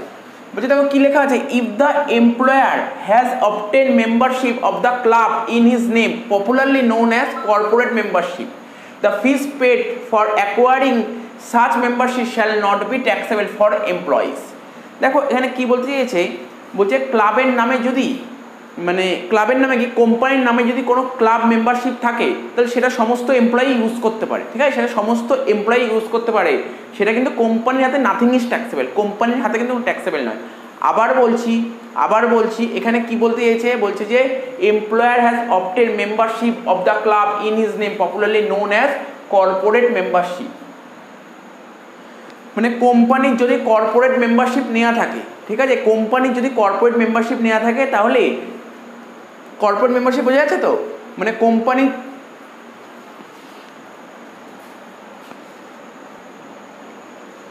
বলতে যে কোম্পানির নামে যদি কোনো ক্লাবের মেম্বারশিপ নেওয়া থাকে তাহলে সেই মেম্বারশিপের কার্ডটা সমস্ত এমপ্লয়ি ইউজ করতে পারে, আর এটা কিন্তু এমপ্লয়ীদের হাতে কোনো রকমই ট্যাক্সেবল নয়, অর্থাৎ নাথিং ইজ ট্যাক্সেবল। আচ্ছা, এবার যদি এমপ্লয়ির নামে যদি ক্লাব মেম্বারশিপ থাকে বা এমপ্লয়ির ফ্যামিলির কোনো মেম্বারের নামে যদি ক্লাব মেম্বারশিপ থাকে তাহলে সেটা কি হবে, তাহলে সেটা হবে ফুললি ট্যাক্সেবল, অর্থাৎ এর জন্য যত টাকা খরচ হবে সেই পুরো টাকাটাই এমপ্লয়ার পেমেন্ট করছে। পারকেজ মানে তো এমপ্লয়ারই পেমেন্ট করবে, এমন হতে পারে employee at a time payment করে দিল, এমপ্লয়ার পরে সেই টাকাটা রিএম্বার্স করে দিল। ঠিক আছে, এটা তো ফুললি ট্যাক্সেবল। হ্যাঁ, তবে যদি এমপ্লয়ি থেকে কোনো টাকা পয়সা পাওয়া যায় সেটা তোমার রিডিউস হয়ে যাবে। ঠিক আছে, অর্থাৎ এমপ্লয়ি থেকে কোনো টাকা পয়সা রিকভার করা যায় তাহলে সেটা ডিডাক্ট হবে। তো বোঝা গেল। আর কি বলছে, expenditure on use of health club sports facility, এইগুলো সমস্ত এমপ্লয়ি ইউজ করতে পারে। ঠিক আছে, এটা নাথিং ইজ ট্যাক্সেবল, কারণ এইগুলো হচ্ছে বিজনেসের বেনিফিটের জন্যই করা হচ্ছে। তাহলে আবার বলেছি ক্লাব ফেসিলিটি জিনিসটা কি, যদি কোম্পানির নামে যদি ক্লাব মেম্বারশিপ নেওয়া থাকে তাহলে সেটা সমস্ত এমপ্লয়ি ইউজ করতে পারে, নাথিং ইজ ট্যাক্সেবল। যদি এমপ্লয়ির নামে বা এমপ্লয়ের ফ্যামিলির নামে যদি কোনো ক্লাব মেম্বারশিপ নেওয়া থাকে সেটা ফুললি ট্যাক্সেবল, ফুললি ট্যাক্স। এক্ষেত্রে এমপ্লয়ি ইনিশিয়াল টাকা পেমেন্ট করলো, এমপ্লয়ার পরে টাকাটা রিএম্বার্স করে দিল বা এমপ্লয়ার ডাইরেক্ট টাকাটা পেমেন্ট করে দিল, ঠিক আছে, এটা পুরোটাই ট্যাক্সেবল। যদি এমপ্লয় থেকে কোনো টাকা পয়সা পাওয়া যায় সেটা ডিডাক্ট হয়ে যাবে। আর কি বলেছে, বলছে হেলথ ক্লাব, স্পোর্টস ফেসিলিটি, এই সমস্ত যদি নেওয়া থাকে, হেলথ ক্লাব, স্পোর্টস ফেসিলিটি, এগুলো সমস্ত এমপ্লয়ি ইউজ করতে পারবে এবং এটা নাথিং ইজ ট্যাক্সেবল। তো আশা করি বোঝা গেল ক্লাব ফেসিলিটি দেখে নাও। আচ্ছা, এরপরে আমরা যে টপিকটা নিয়ে আলোচনা করবো সেটা হচ্ছে travelling, touring and accommodation, rule 3 sub rule 7 তার আন্ডারে রোমান 2 কি বলছে দেখো, এমপ্লয়ার বা কোম্পানি যদি এমপ্লয়িকে এই ফেসিলিটিগুলো যদি দেয় তাহলে কি হবে, এই ফেসিলিটিগুলো যদি দেয়, তার মানে বোঝার চেষ্টা করো, এই ফেসিলিটিগুলো যদি দেয় তাহলে কি হবে, ইউনিফর্মলি। স্যার ইউনিফর্মলি মানে এই ফেসিলিটিগুলো যদি সমস্ত এমপ্লয়িকেই দেওয়া হয়, এই ফেসিলিটিগুলো যদি সমস্ত এমপ্লয়িকেই দেওয়া হয় তাহলে কি হবে, এই ফেসিলিটিগুলো যদি সমস্ত এমপ্লয়িকে দেওয়া হয় তাহলে যত টাকা খরচ করা হচ্ছে পুরোটাই ট্যাক্সেবল, যত টাকা খরচ হচ্ছে পুরোটাই ট্যাক্সেবল। তাই লিখেছি actual expenditure incurred by the employer fully taxable, ঠিক আছে। এমপ্লয়ারের এই ফেসিলিটিগুলো যদি এমপ্লয়ি ইউজ করে, মানে সমস্ত এমপ্লয়ি যদি ইউজ করে, ঠিক আছে, তাহলে যত টাকা খরচ হচ্ছে তত টাকাই ফুললি ট্যাক্সেবল। আর একটা কি বলছে, এই ফেসিলিটিগুলো যদি সমস্ত এমপ্লয়ি যদি ইউজ না করে, সমস্ত, এটা কি বললাম, ইউনিফর্মলি, মানে সবাই যদি ইউজ করে, সবাই মানে সমস্ত এমপ্লয়ি যদি ইউজ করে তাহলে অ্যাকচুয়াল এক্সপেন্ডিচারটাই হচ্ছে ট্যাক্সেবল। আর সমস্ত এমপ্লয়ি যদি এই ফেসিলিটিটা না পায় তাহলে কি হবে, value charge from public by other, ঠিক আছে, মানে অন্য কেউ, মানে পাবলিক যদি এই ফেসিলিটিটা নিত, পাবলিক যদি এটা নিত তার জন্য যত টাকা চার্জ করা হতো তো ওর জন্য তাই তত টাকাই ট্যাক্সেবল হবে। ব্যাপারটা বোঝা গেল না? এখানে বলছি এই ফেসিলিটিগুলো যদি সমস্ত এমপ্লয়ি ইউজ করে, সমস্ত এমপ্লয়ি যদি এই ফেসিলিটিটা পায় তাহলে অ্যাকচুয়াল এক্সপেন্ডিচারটাই হবে তোমার পার ভিজিট। এই যে ট্রাভেলিং, ট্যুরিং, অ্যাকোমোডেশন, সাপোজ ধরো ট্রাভেলিং মানে কোম্পানির গাড়ি আছে, এই গাড়িগুলো যদি ব্যবহার করছে, কোম্পানির গাড়ি এই পোর্শনটা ইউনিফর্মলি যদি ইউজ না করে তাহলে কোম্পানির গাড়ি এমপ্লয়ি যদি ইউজ না করতো, বাইরের লোক যদি ইউজ করতো তাহলে তার জন্য কত টাকা চার্জ করা হতো, ঠিক আছে, সেটাই হচ্ছে ট্যাক্স। এটা বলছে value charge from public by other. আর বলছে অফিসিয়াল ট্যুর, অফিসিয়াল ট্যুর, দেখো ব্যাপারটা বোঝার চেষ্টা করো, অফিসিয়াল ট্যুরে যদি এমপ্লয়ি যদি এই ফেসিলিটিগুলো যদি পায় তাহলে তো তোমার নাথিং ইজ ট্যাক্সেবল। কিন্তু অফিসিয়াল ট্যুরে যখন যাচ্ছে, বাইরে যখন যাচ্ছে, ও যদি এমপ্লয়ি তার ফ্যামিলি মেম্বারদের নিয়ে যায় তাহলে amount spent on such member, ওই মেম্বারের জন্য যত টাকা খরচ করা হচ্ছে সেটাই ট্যাক্সেবল।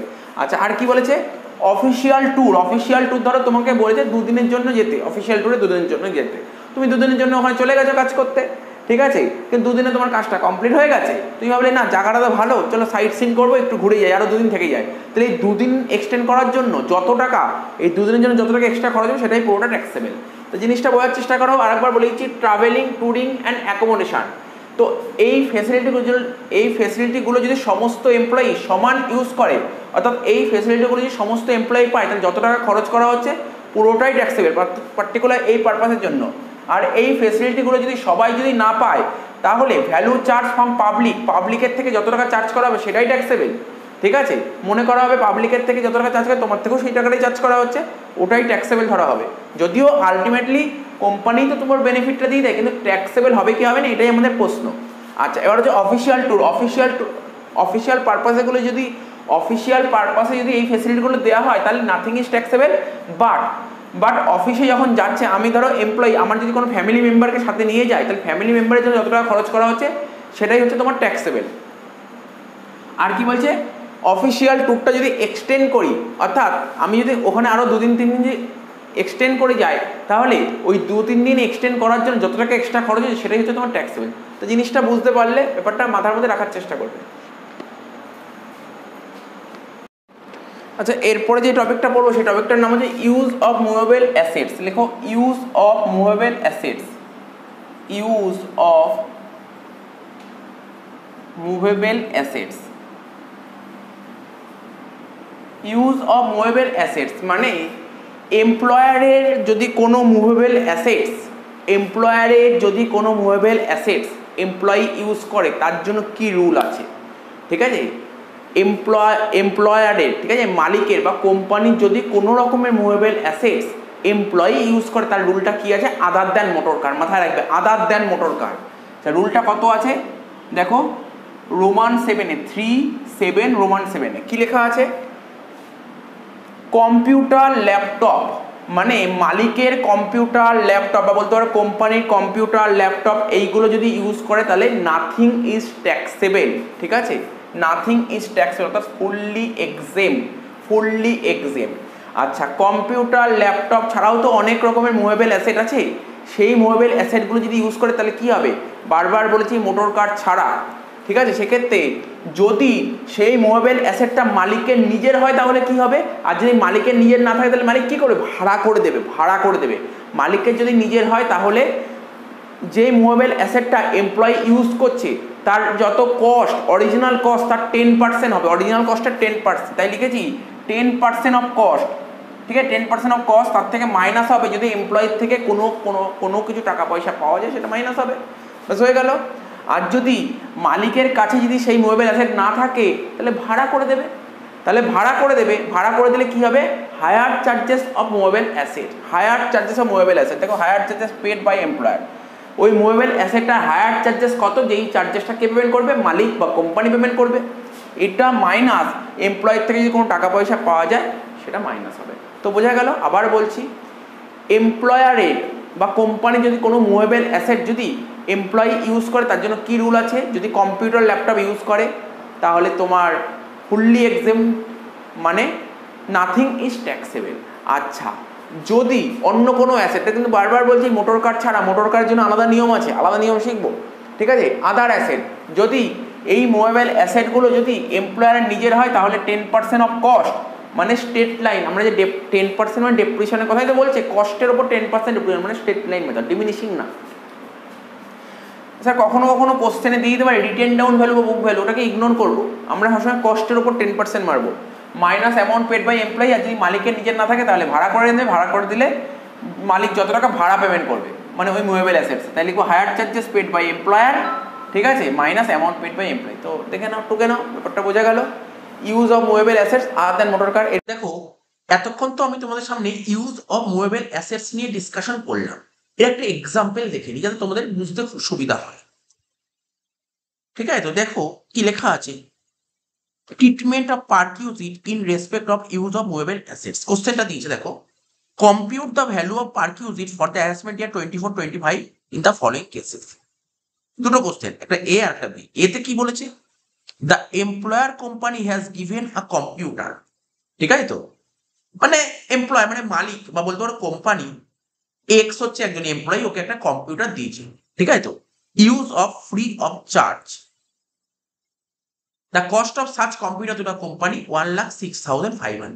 তো রুল তো তোমরা জানোই, ইউজ অফ মুভেবল অ্যাসেটস কি লেখা আছে, কম্পিউটার বা ল্যাপটপ যদি দেয় তাহলে সেটা পুরোপুরি এক্সেম। কি বললাম, কম্পিউটার বা ল্যাপটপ যদি দেয় তাহলে সেটা পুরোপুরি এক্সেম। দেখো অ্যান্সার লেখা আছে, ইউজ অফ কম্পিউটার, ঠিক আছে, free of charge provided by the employer either tax free per usage. তাহলে মাথায় রাখবে, কম্পিউটার বা ল্যাপটপ যদি ইউজ করার জন্য কোম্পানি থেকে দেওয়া হয় সেটা হচ্ছে tax free per uses. Therefore, nothing would be chargeable to tax in the hands of X. Clear? Sir, clear হয়েছে। Next, M. M একজন employee, M is allowed to use a CD player. CD player মানে compact disc, এটাও একটা অ্যাসেটের মধ্যে পড়ে। CD, এখন যদিও CD use হয় না, আগেকার দিনে সিডি ডিভিডি ইউজ হতো। ঠিক আছে, তো যাই হোক, সিডি প্লেয়ার দেওয়া হয়েছে। তাহলে এমপ্লয়িকে সিডি প্লেয়ার দেওয়া হয়েছে, কে দিয়েছে, provided by the employer on 1 September 2023। কবে দেওয়া হয়েছে, 1 September 2023। The cost of such CD player to the employer, CD player cost হচ্ছে 96,000। তো সিডি প্লেয়ার আদার অ্যাসেটস এর মধ্যে পড়ে। ঠিক আছে, যদি এই সিডি প্লেয়ারটা যদি কোম্পানির নিজস্ব থাকে, মানে ওন বাই দ্য এমপ্লয়ার থাকে, তাহলে সেক্ষেত্রে নিয়মটা কি, ট্যাক্সেবল অ্যামাউন্ট বের করার নিয়ম 10%, যত টাকা কস্ট তার 10% ডেপ্রিসিয়েশন। তাহলে কস্ট কত ছিল, 96,000 টাকা ছিল কস্ট, তার 10% ডেপ্রিসিয়েশন হবে। ঠিক আছে, 10% অফ কস্টের 10% হয়ে গেল, ইনটু কত মাস ইউজ করতে হয়েছে ওই বছর, ওই প্রিভিয়াস ইয়ারে, সেপ্টেম্বর মাস থেকে মার্চ অব্দি, সেপ্টেম্বর, অক্টোবর, নভেম্বর, ডিসেম্বর, জানুয়ারি, ফেব্রুয়ারি, মার্চ, 7 মাস। তাহলে কত হবে, 7/12, 96,000 ইন্টু 10% ইন্টু 7/12, করে কত হচ্ছে 5,600 টাকা। ঠিক আছে, এবার কি লেখা আছে, amount paid by employee, employee থেকে যদি কিছু পাওয়া যায় তাহলে মাইনাস করতে হবে। তো এমপ্লয়ি থেকে পাওয়া গেছে কত করে, দেখো এখানে লেখা আছে 300 টাকা করে, 300 টাকা করে পার মান্থ, তাহলে ক মাস, 7 মাস, 300 ইন্টু 7 2100 টাকা। তাই এখানে 2100 টাকা মাইনাস করে 5,600 থেকে এই যে 2100 টাকা মাইনাস করে কত হচ্ছে, এখানে দেখিয়ে দিচ্ছি, 5,600 থেকে যদি 2100 টাকা তুমি বাদ দাও তাহলে কত হচ্ছে,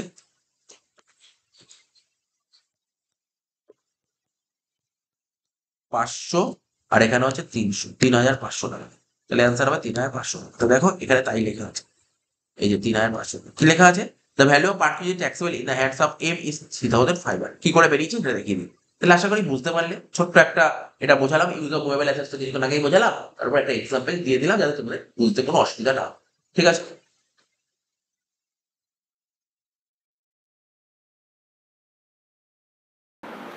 আচ্ছা, এরপরে যে টপিকটা নিয়ে আলোচনা করবো, তোমরা স্ক্রিনে দেখতে পাচ্ছ কি লেখা আছে, ট্রান্সফার অফ মুভেবল অ্যাসেটস। কি বললাম, এর আগেই আমরা আলোচনা করলাম ইউজ অফ মুভেবল অ্যাসেটস, মানে এমপ্লয়ারের মুভেবল অ্যাসেট যদি এমপ্লয়ি ইউজ করে তার জন্য কি রুল আছে সেটা আমি বললাম। এবার আমি আলোচনা করছি ট্রান্সফার অফ মুভেবল অ্যাসেট, মানে এমপ্লয়ার মানে কোম্পানির যে মুভেবল অ্যাসেটগুলো আছে সেই মুভেবল অ্যাসেটগুলো যদি এমপ্লয়িকে ট্রান্সফার করে দেয় তার জন্য কি নিয়মকানুন আছে। আমি আবার বলছি, ট্রান্সফার অফ মুভেবল অ্যাসেটস অর্থাৎ এমপ্লয়ার মানে মালিকের যে সমস্ত মুভেবল অ্যাসেট আছে সেই সমস্ত মুভেবল অ্যাসেটগুলো যদি ট্রান্সফার করে দেয়, পার্মানেন্টলি ট্রান্সফার করে দিচ্ছে, এমপ্লয়িকে দিয়ে দিচ্ছে, তার জন্য কি রুল আছে। দেখো রুলটা কত নম্বর ধারায় লেখা আছে, rule 3 sub rule 7 clause 8 Roman 8। দেখো তিনটে পার্টে ভাগ করে, তিনটে পার্টে, একটা পার্টে আছে computer, laptop, printer, digital diary. ঠিক আছে, computer, laptop, printer, digital diary.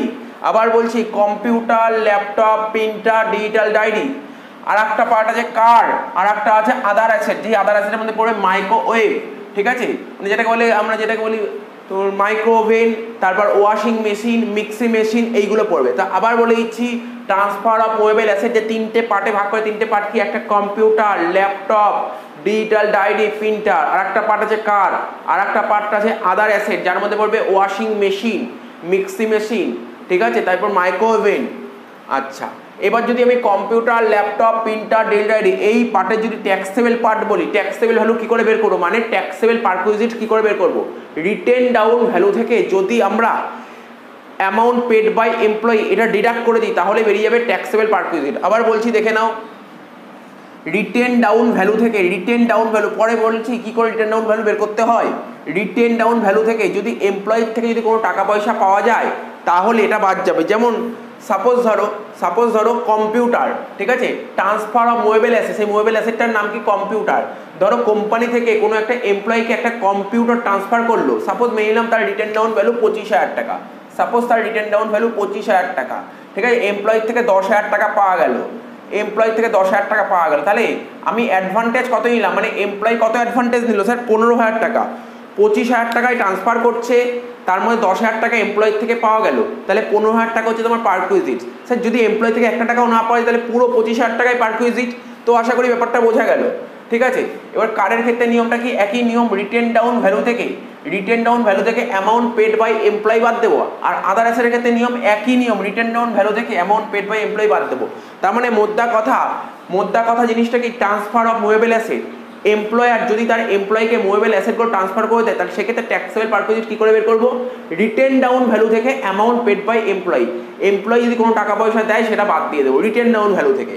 এখন তোমরা প্রশ্ন হচ্ছে স্যার রিটেন ডাউন ভ্যালু কি করে বের করবো, আরে শেখাচ্ছি written down value. Written down value মানে তোমরা ডেপ্রিসিয়েশন শিখেছো, আরে বুক ভ্যালুটাকেই বলা হয় রিটেন ডাউন ভ্যালু, বুক ভ্যালুরই আরেকটা নাম রিটেন ডাউন ভ্যালু। দেখো একটা জিনিস মাথায় রাখবে, computer, laptop, printer, digital diary এর ওপর কত % ডেপ্রিসিয়েশন চার্জ করবো, এর উপর 50% ডেপ্রিসিয়েশন চার্জ করবো। কার ওপর, computer, laptop, printer, digital diary এর ওপর আমরা 50% ডেপ্রিসিয়েশন চার্জ করবো।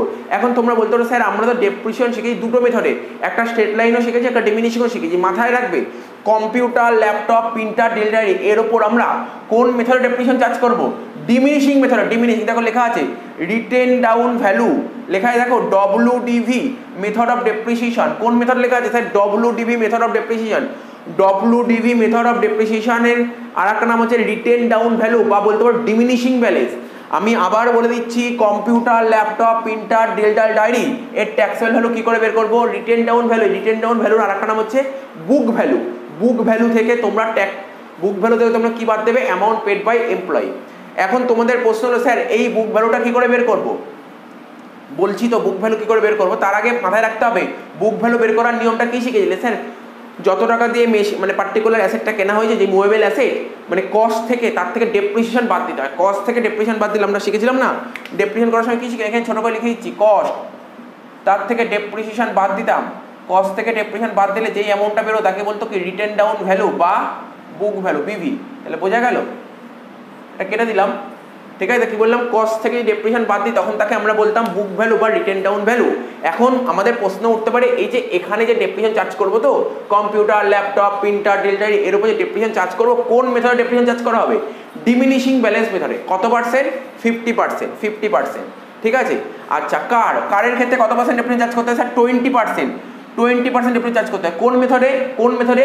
ডিমিনিশিং ব্যালেন্স মেথডে। Diminishing balance. তার মানে তোমরা কি বুঝতে পারলে? তোমাদের প্রশ্ন করছি, বলো এইটার উপর কত পার্সেন্ট ডেপ্রিসিয়েশন চার্জ করতে হবে? স্যার 50%। এটার উপর 50%। কম্পিউটার, ল্যাপটপ, প্রিন্টার, ডিজিটাল এর উপর 50% ডেপ্রিসিয়েশন চার্জ করতে হয়। কারের উপর কত পার্সেন্ট ডেপ্রিসিয়েশন চার্জ করতে হবে? 20%। এবার বলো কম্পিউটার, ল্যাপটপ, প্রিন্টার, ডিজিটাল এর উপর কোন মেথডে ডেপ্রিসিয়েশন চার্জ করবো? Sir diminishing. এর উপর কোন মেথডে ডেপ্রিসিয়েশন চার্জ করবো? ডিমিনিশিং। তাহলে জিনিসটা মাথায় ঢুকছে তো? এবার স্যার আপনি এখানে লিখেছেন depreciation at 50% for every completed year. মানে কি? একটু পরে বলছি। কমপ্লিটেড ইয়ার মানে আমি পরে বলছি। দেখো এখানেও কমপ্লিট ইয়ার লেখা আছে, এখানেও কমপ্লিট ইয়ার লেখা আছে, আমি পরে বলছি, নিচে লিখে দিয়েছি কমপ্লিটেড ইয়ার মানে কি। আচ্ছা, আদার অ্যাসেট মধ্যে কি বলছে? মাইক্রো ওভেন, ওয়াশিং মেশিন, ঠিক আছে, তারপর যে মিক্সি মেশিন, এইগুলোর ওপর কত পার্সেন্ট ডেপ্রিসিয়েশন চার্জ হয় জানো? দেখো লেখা আছে 10% ডেপ্রিসিয়েশন। কত পার্সেন্ট? 10%। অর্থাৎ 50-20-10, 50-20-10 এর উপর 10% ডেপ্রিসিয়েশন চার্জ হবে। কোন মেথডে? এখানে মাথায় রাখবে মেথডটা হচ্ছে স্ট্রেট লাইন মেথড। এখানে straight line method depreciation charge হবে। এখানেও দেখো কি লেখা আছে? ডেপ্রিসিয়েশন 10% ফর এভরি কমপ্লিটেড ইয়ার। তার মানে স্যার কমপ্লিটেড ইয়ার মানে বলুন, সব বোঝা গেছে। কমপ্লিটেড ইয়ার মানে বলুন। কমপ্লিট ইয়ার দেখো একটা এক্সাম্পল তুলে ধরেছি। ইফ অ্যাসেট পারচেজ অন 35/16 মানে 30শে মে 2016 সালে, বলছি যদি একটা অ্যাসেট কেনা হয় 30/5/2016 সালে, দেন কমপ্লিটেড ইয়ার কাকে বলে? কমপ্লিটেড ইয়ার কাকে বলে? দেখো তোমরা যখন এতদিন ডেপ্রিসিয়েশন করেছো, তোমাদের নিশ্চয়ই লিখে দিত তোমার মানে পিরিয়ডটা কবে শেষ হচ্ছে। সেটা ক্যালেন্ডার ইয়ারও থাকতো বা অ্যাকাউন্টিং ইয়ারও থাকতো। কখনো বলেই তো স্যার 31শে মার্চ শেষ হচ্ছে, কখনো বলতো 31শে ডিসেম্বর শেষ হচ্ছে। এখানে বলে দিলেও কোনো ম্যাটার করবে না, ওটা ফাও। এখানে ওটা ফাও হয়ে যাবে। এখানে বলেছে কমপ্লিট ইয়ার মানে, ধরো আমি যদি এই তারিখে অ্যাসেটটা পারচেস করি, কমপ্লিট ইয়ার হবে ঠিক 1 বছর পর, মানে 30/5/17-তে। 30/5/17-তে। তাহলে আবার বলছি, সাপোজ ধরো আজকে ধরো আমি একটা কম্পিউটার কিনেছি। আজকের ডেট কত? আজকে ধরো 3/5, ঠিক আছে, আজকে 3 তারিখ, 3/5/2021। আজকে 3/5/2021 আজকে আমি একটা কম্পিউটার কিনেছি, ঠিক আছে। কমপ্লিট ইয়ার বলতে কাকে বোঝাবে? ঠিক 3/5/2022 এটাকে বলে কমপ্লিট। অর্থাৎ যেই দিন আমি অ্যাসেটটা কিনবো ঠিক তার 1 বছর পর। এখানে কোনো প্রপোর্শন দেখা হবে না, কত মাস এবছর ইউজ করেছি এটা দেখা হবেই না। তাহলে বুঝতে পারলে তো? এটা মাথায় রাখবে। আমরা এতদিন ডেপ্রিসিয়েশন কী করে করতাম? আমরা ডেপ্রিসিয়েশন করতাম, স্যার ধরুন 30/5-এ ধরুন অ্যাসেটটা কিনেছেন, তার মানে আমার যদি ইয়ারটা যদি ক্লোজ হয় ডিসেম্বর মাসে, তাহলে 30/5/16 থেকে ডিসেম্বর অবধি আপনি ডেপ্রিসিয়েশন চার্জ করবেন। আর যদি মার্চ মাসে ইয়ার এন্ড হয়, তাহলে 30/5/16 থেকে আপনি 31/3/21 অবধি 31/3/20 কত 17 অবধি ডেপ্রিসিয়েশন চার্জ করবেন। 16 ছিল তো 17 হবে। তো আমাদের তো এখন কারেন্ট ইয়ার চলছে 20-21, ওইটাই বলার চেষ্টা করছিলাম। যাই হোক, আজকে ধরো আমি 30/5/16-তে যদি কোনো একটা অ্যাসেট পারচেস করি, যদি আমার ইয়ারটা শেষ হয় ক্যালেন্ডার ইয়ার মানে ডিসেম্বর মাসে, তার মানে আমি 31/12/16-তে ডেপ্রিসিয়েশন চার্জ করবো, ঠিক আছে। অর্থাৎ ক মাস হচ্ছে?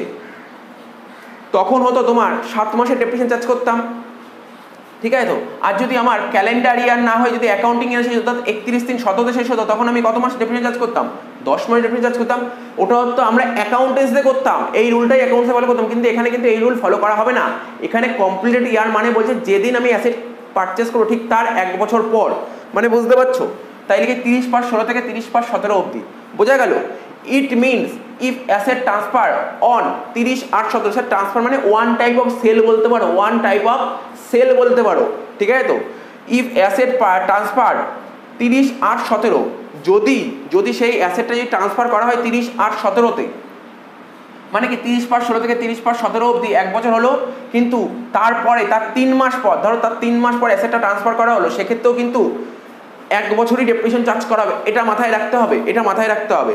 তো বোঝা গেল, যতটা বুঝতে পারলে তো ঠিক আছে, না বুঝতে পারলেও কোনো অসুবিধা নেই, আমি এরপরে একটা এক্সাম্পল করাবো, ব্যাপারটা পুরো ক্লিয়ার হয়ে যাবে। তাহলে আবার বলছি, ট্রান্সফার অফ মুভেবল অ্যাসেটের নিয়মটা কি, 3টে পার্টে ভাগ করা হয়েছে। একটা যে কম্পিউটার, ল্যাপটপ, প্রিন্টার, আর কি বললাম, ডিজিটাল ডায়েরি। এই কম্পিউটার, প্রিন্টার, ল্যাপটপ, ডিজিটাল ডায়েরির উপর কত পার্সেন্ট ডেপ্রিসিয়েশন চার্জ হবে? 50%। কোন মেথডে? ডিমিনিশিং ব্যালেন্স মেথডে। নিয়ম কি ছিল? কমপ্লিটেড ইয়ার বলে একটা টপিক ছিল, কমপ্লিটেড ইয়ার, এটা আমি বললাম। তো চলো আরেকবার বলে দেবো। তো ট্যাক্সেবল ভ্যালু বা ট্যাক্সেবল পার্সেন্টেজ কী করে বের করবো? রিটেন ডাউন ভ্যালু বা বুক ভ্যালু। বুক ভ্যালু থেকে এমপ্লয়ির থেকে যেই টাকাটা পাওয়া যাবে সেটা মাইনাস হবে। আচ্ছা, তারপর কি বলেছিলাম? তারপর কি বলছে? কারের উপর 20% ডেপ্রিসিয়েশন চার্জ করা হবে ডিমিনিশিং ব্যালেন্স মেথডে। ট্যাক্সেবল ভ্যালু কী করে বের করবো? বুক ভ্যালু বা রিটেন ডাউন ভ্যালু থেকে এমপ্লয়ের থেকে যে টাকাটা পাওয়া গেছে সেটা বাদ দেবো। লাস্ট কি ছিল? Other asset. এর মধ্যে কী করতো? Washing machine, mixie machine, micro oven. এর উপর 10% ডেপ্রিসিয়েশন চার্জ হতো কোন মেথডে? স্যার স্টেট লাইন মেথডে। আচ্ছা, এখানে ট্যাক্সেবল ভ্যালু কী করে বের করতাম? রিটেন ডাউন ভ্যালু বা book value minus amount paid by employee. বোঝা গেল কমপ্লিট ইয়ার কাকে বলে? আজকের দিনে ধরো আমি কোনো একটা অ্যাসেট পারচেস করেছি, অর্থাৎ আজকের দিন হচ্ছে 3/5/2021, 3/5/2021, ঠিক 1 বছর পর মানে 3/5/2022 কমপ্লিট ইয়ার হবে। ঠিক আছে? তো এক্ষেত্রে তো বোঝাই গেল ব্যাপারটা। এরপরে একটা এক্সাম্পল করি, তাহলে ব্যাপারটা ক্লিয়ার হয়ে যাবে। ঠিক আছে? তো ট্রান্সফার অফ মুভেবল অ্যাসেটস কিছুক্ষণ আগেই পড়লাম, ঠিক আছে? ট্রান্সফার অফ মুভেবল অ্যাসেটস কিছুক্ষণ আগে পড়লাম, কিন্তু এর উপর একটা এক্সাম্পল দেখে নিই। ঠিক আছে? তো দেখো, একটা অঙ্ক দিয়েছে, কার বলে দিয়েছে, ল্যাপটপ বলে দিয়েছে, আর ফার্নিচার বলে দিয়েছে। কার, ল্যাপটপ, ফার্নিচার। কারটা কেনা হয়েছে, দেখো কারের কেনার ডেট, কস্ট অফ পারচেস বলেছে, এই তারিখে কার কেনা হয়েছে 31/5/21। ঠিক আছে? আর কারটা বেচা হয়েছে 13/9/23। বলছে fine taxable value of perquisite assigning asset transfer on 30 September 2020। ঠিক আছে? এবার কারের উপর কত পার্সেন্ট ডেপ্রিসিয়েশন চলে, রেট তোমরা জানে মনে রাখতে হবে, এটা পরীক্ষায় বলে দেবে না। কারের উপর 20% ডেপ্রিসিয়েশন হয়, ল্যাপটপের উপর 50%, আর ফার্নিচারের উপর 10%। ঠিক আছে? তবে কার আর ল্যাপটপের উপর যে ডেপ্রিসিয়েশন চার্জ হবে রিটেন ডাউন ভ্যালু মেথড, নোটে লেখানোই ছিল, কিছুক্ষণ আগেই বলেছি। কার আর ল্যাপটপের উপর রিটেন ডাউন ভ্যালু মেথড, আর ফার্নিচারের উপর তোমার স্টেট লাইন মেথড। দেখো এখানে লেখাই আছে, অসুবিধা নেই।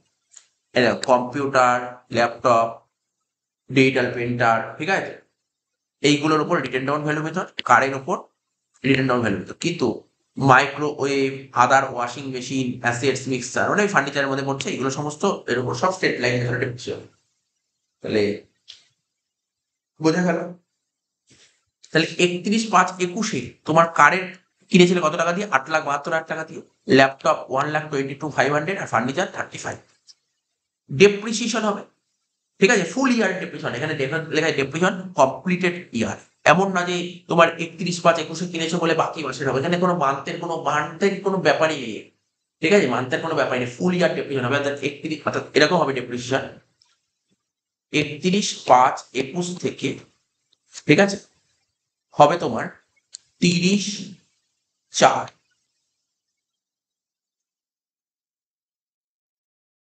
সরি, এটা হবে 30/6।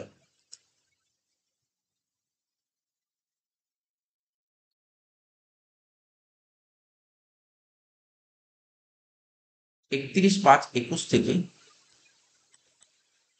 31/5/22 এই সময়টা অবধি ডেপ্রিসিয়েশন। 31/5/21 থেকে 31/5/22 কি বললাম? বুঝলে? 31/5/21 থেকে 31/5/22 এই পিরিয়ড ডেপ্রিসিয়েশন 1 বছর এইভাবে।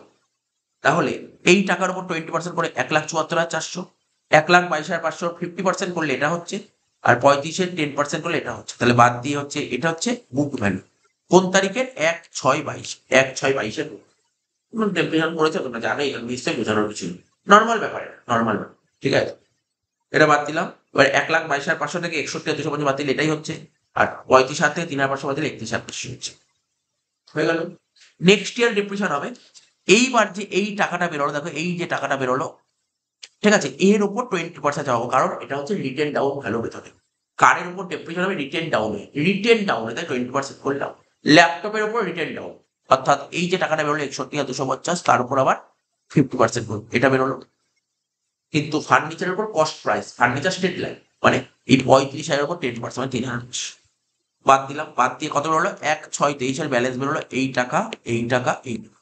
ঠিক আছে, এবার বেঁচেছি কবে, 30/9/23। এখন তোমাদের মানে প্রশ্ন হবে, স্যার তাহলে 23 সালে আপনি 6 মানে জুন ইউজ করেছেন, জুলাই ইউজ করেছেন, আগস্ট ইউজ করেছেন, সেপ্টেম্বর মাসে 13 দিন ইউজ করবেন, তাহলে 3 মাস 13 দিনে ডেফিনেট করবেন না? দেখো এখানে পরিষ্কারভাবে বলা হয়েছে part of the year definitely ignore করতে, পার্ট অফ দ্য ইয়ারটা ইগনোর করতে হবে, অর্থাৎ ডেপ্রিসিয়েশন সবসময় কমপ্লিটেড ইয়ারে হবে। অনেক নোট লেখা আছে, দেখো এখানে লেখা আছে, আমি নিচে দেখিয়ে দিচ্ছি তোমাকে।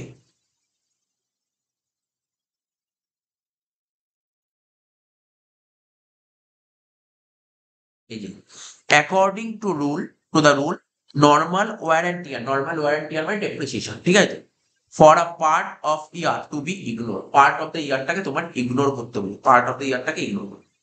তো এই বলছে সেল করলাম, সেল টেল করে যে ভ্যালুটা বেরোলো এই টাকাটা এই টাকাটা এটাই হচ্ছে ভ্যালু অফ পার্টি। ঠিক আছে, নেক্সট আর একটা অঙ্ক দেখাবো, এটা একটা অঙ্ক হলে নেক্সট আর একটা অঙ্ক করবো। Treatment of perk use in respect of sale of movable assets, কি বলেছে কোশ্চেনটা পড়বে। তো বলছে compute the value of perk use for the assessment year 24-25 in the following cases. কি বলেছে, প্রথম পয়েন্ট বলেছে a motor car is sold to X, ঠিক আছে, মোটর কারটা সোল্ড করেছি কাকে, এক্স কে, এক্স এমপ্লয়কে সোল্ড করেছে, বাই হিজ এমপ্লয়কে সোল্ড করেছে কবে, এই তারিখে ডিসেম্বর 2023। কত দিয়ে, 3,23,000। The car has been purchased by the employer, কারটা এমপ্লয়ার কিনেছিল কবে, 22 জুন 2022 সালে, কত টাকা দিয়ে, 9,10,000। এইমাত্র বললাম কারের উপর কোন ভিতরে ডেপ্রিসিয়েশন হবে আর কত পার্সেন্ট, কারের উপর রিটেন ডাউন ভ্যালু ভিতরে ডেপ্রিসিয়েশন চার্জ করতে হয় এবং 20%। কোশ্চেনে বলে দেবে না, বারবার বলছে। তাহলে চলো এটা দেখো কি করেছি, কার কিনেছিলাম কবে, ডেট এইবার তো বলেছে, দেখো কার কেনার ডেট 22 জুন 2021 কার কিনেছে 9,10,000 টাকা। লেস হবে ডেপ্রিসিয়েশন 20%, নর্মাল ওয়ারেন্টি আর ডেপ্রিসিয়েশন বা নর্মাল ওয়ারেন্টি আর মানে একই, ঠিক আছে, নর্মাল ওয়ারেন্টি আরটাকে ডেপ্রিসিয়েশন বলা হয়। 20%, 9,10,000 20% করবো, ঠিক আছে, কত করে, কত হচ্ছে, 1,82,000। তাহলে কোন তারিখ অব্দি, 22 জুন 2021 থেকে 22 জুন 2022 হয়ে গেল, ঠিক আছে। তো তারপর আবার ডেপ্রিসিয়েশন করব, যেহেতু এটা ডিমিনিশিং তাই এর উপর চার্জ করবো 7,28,000 উপর 20% করে, কত হচ্ছে এত টাকা, 1,45,600 বাদ দিয়ে এই 22 জুন 2023 ব্যালেন্স হচ্ছে কত, 5,82,400। তো তুমি বেচছো কবে, দেখো লিখে দিয়েছিল 12 ডিসেম্বর 2023। তাহলে পার্ট অফ দ্য ইয়ার, অর্থাৎ তুমি বলবে স্যার 22/6/23 থেকে এইটুক সময় যে ডেপ্রিসিয়েশন হলো না, এটা পার্ট অফ দ্য, এটাকে ইগনোর করো, ঠিক আছে। বেচেছো 3,30,000 টাকা দিয়ে, বাকি যেটা হচ্ছে করে হলো, এটা হচ্ছে ভ্যালু অফ পার্টি। সেখানে লিখেছি through motor car has been sold by the employer December 12, 2023, normal warranty আর ফর দ্য পিরিয়ড বা এই তারিখ থেকে এই তারিখ যেটা বললাম has not been considered according to the rule, normal warranty আর for a part of the year is to be ignore. বোঝা গেল। সেকেন্ড কোশ্চেনটা দেখো কি বলেছে, বলতে employer sell washing machine, employer washing মেশিনটা সেল করেছে, তো ওয়াশিং মেশিনটার উপর কোন মেথড ডেপ্রিসিয়েশন চার্জ হবে, স্ট্রেট লাইন, এবং সেটা কত পার্সেন্ট, সেটা হচ্ছে তোমার 10%, ঠিক আছে। কিনেছো কবে, এই তারিখে কিনেছো, ঠিক আছে। এবার তুমি বেছে নিচ্ছ কবে, এই তারিখে অক্টোবর 23 বেছে নিচ্ছ। চলো 12 জানুয়ারি 2021 48,500 cost of the washing machine, 48,500 12 জানুয়ারি 2021। এবার ডেপ্রিসিয়েশন চাপাবে তুমি 10%, এর উপর 10% চাপাবে পুরো এক বছর, 12 জানুয়ারি 2021 থেকে 12 জানুয়ারি 2022, 4,850 বাদ দিয়ে হলো 43,650। তারপর আবার ডেপ্রিসিয়েশন চাপাবে 12 জানুয়ারি 2023 অব্দি, নর্মাল ওয়ারেন্টি আর 10% কস্ট বলেছে, তাই এর উপর স্টেট লাইন মেথড সবসময় কস্টের উপর ডেপ্রিসিয়েশন চার্জ করতে হয়। তাহলে 38,500 10% গুলো কত হবে, 4,850 বাদ দিয়ে টাকাটা বেরোলো 38,800 টাকা। কত তারিখ অব্দি ডেপ্রিসিয়েশন চাপালে, 12 জানুয়ারি 2023। কিন্তু তুমি ওয়াশিং মেশিন বেছে দিচ্ছ কবে, ওয়াশিং মেশিনটা বেছে দিচ্ছ 22 অক্টোবর 2023। তাহলে এই 12 জানুয়ারি 2023 থেকে 22 অক্টোবর 2023 এটা পার্ট অফ দ্য ইয়ার, এগুলো চার্জ হবে। সেল করে দাও 12,200, ভ্যালু অফ পার্কিং বেরো 26,400, ঠিক আছে। দেখো অঙ্কটা বোঝানোর যদি আগে থিওরিটিক্যাল কনসেপ্ট ক্লিয়ার থাকলে অঙ্কটা ইজিলি পারা যায়। তাহলে তোমাদের বলে দিচ্ছি, তোমাদের যারা তোমরা বিকম অনার্স করছো বা জেনারেল করছো, তোমাদের এই টাইপের জিনিস দেওয়ার চান্স নেই, একটা বলতে পারো চান্স নেই। তবু যেহেতু সিলেবাসে আছে একবার দেখিয়ে দেবে, আমি দেখিয়ে দেবো।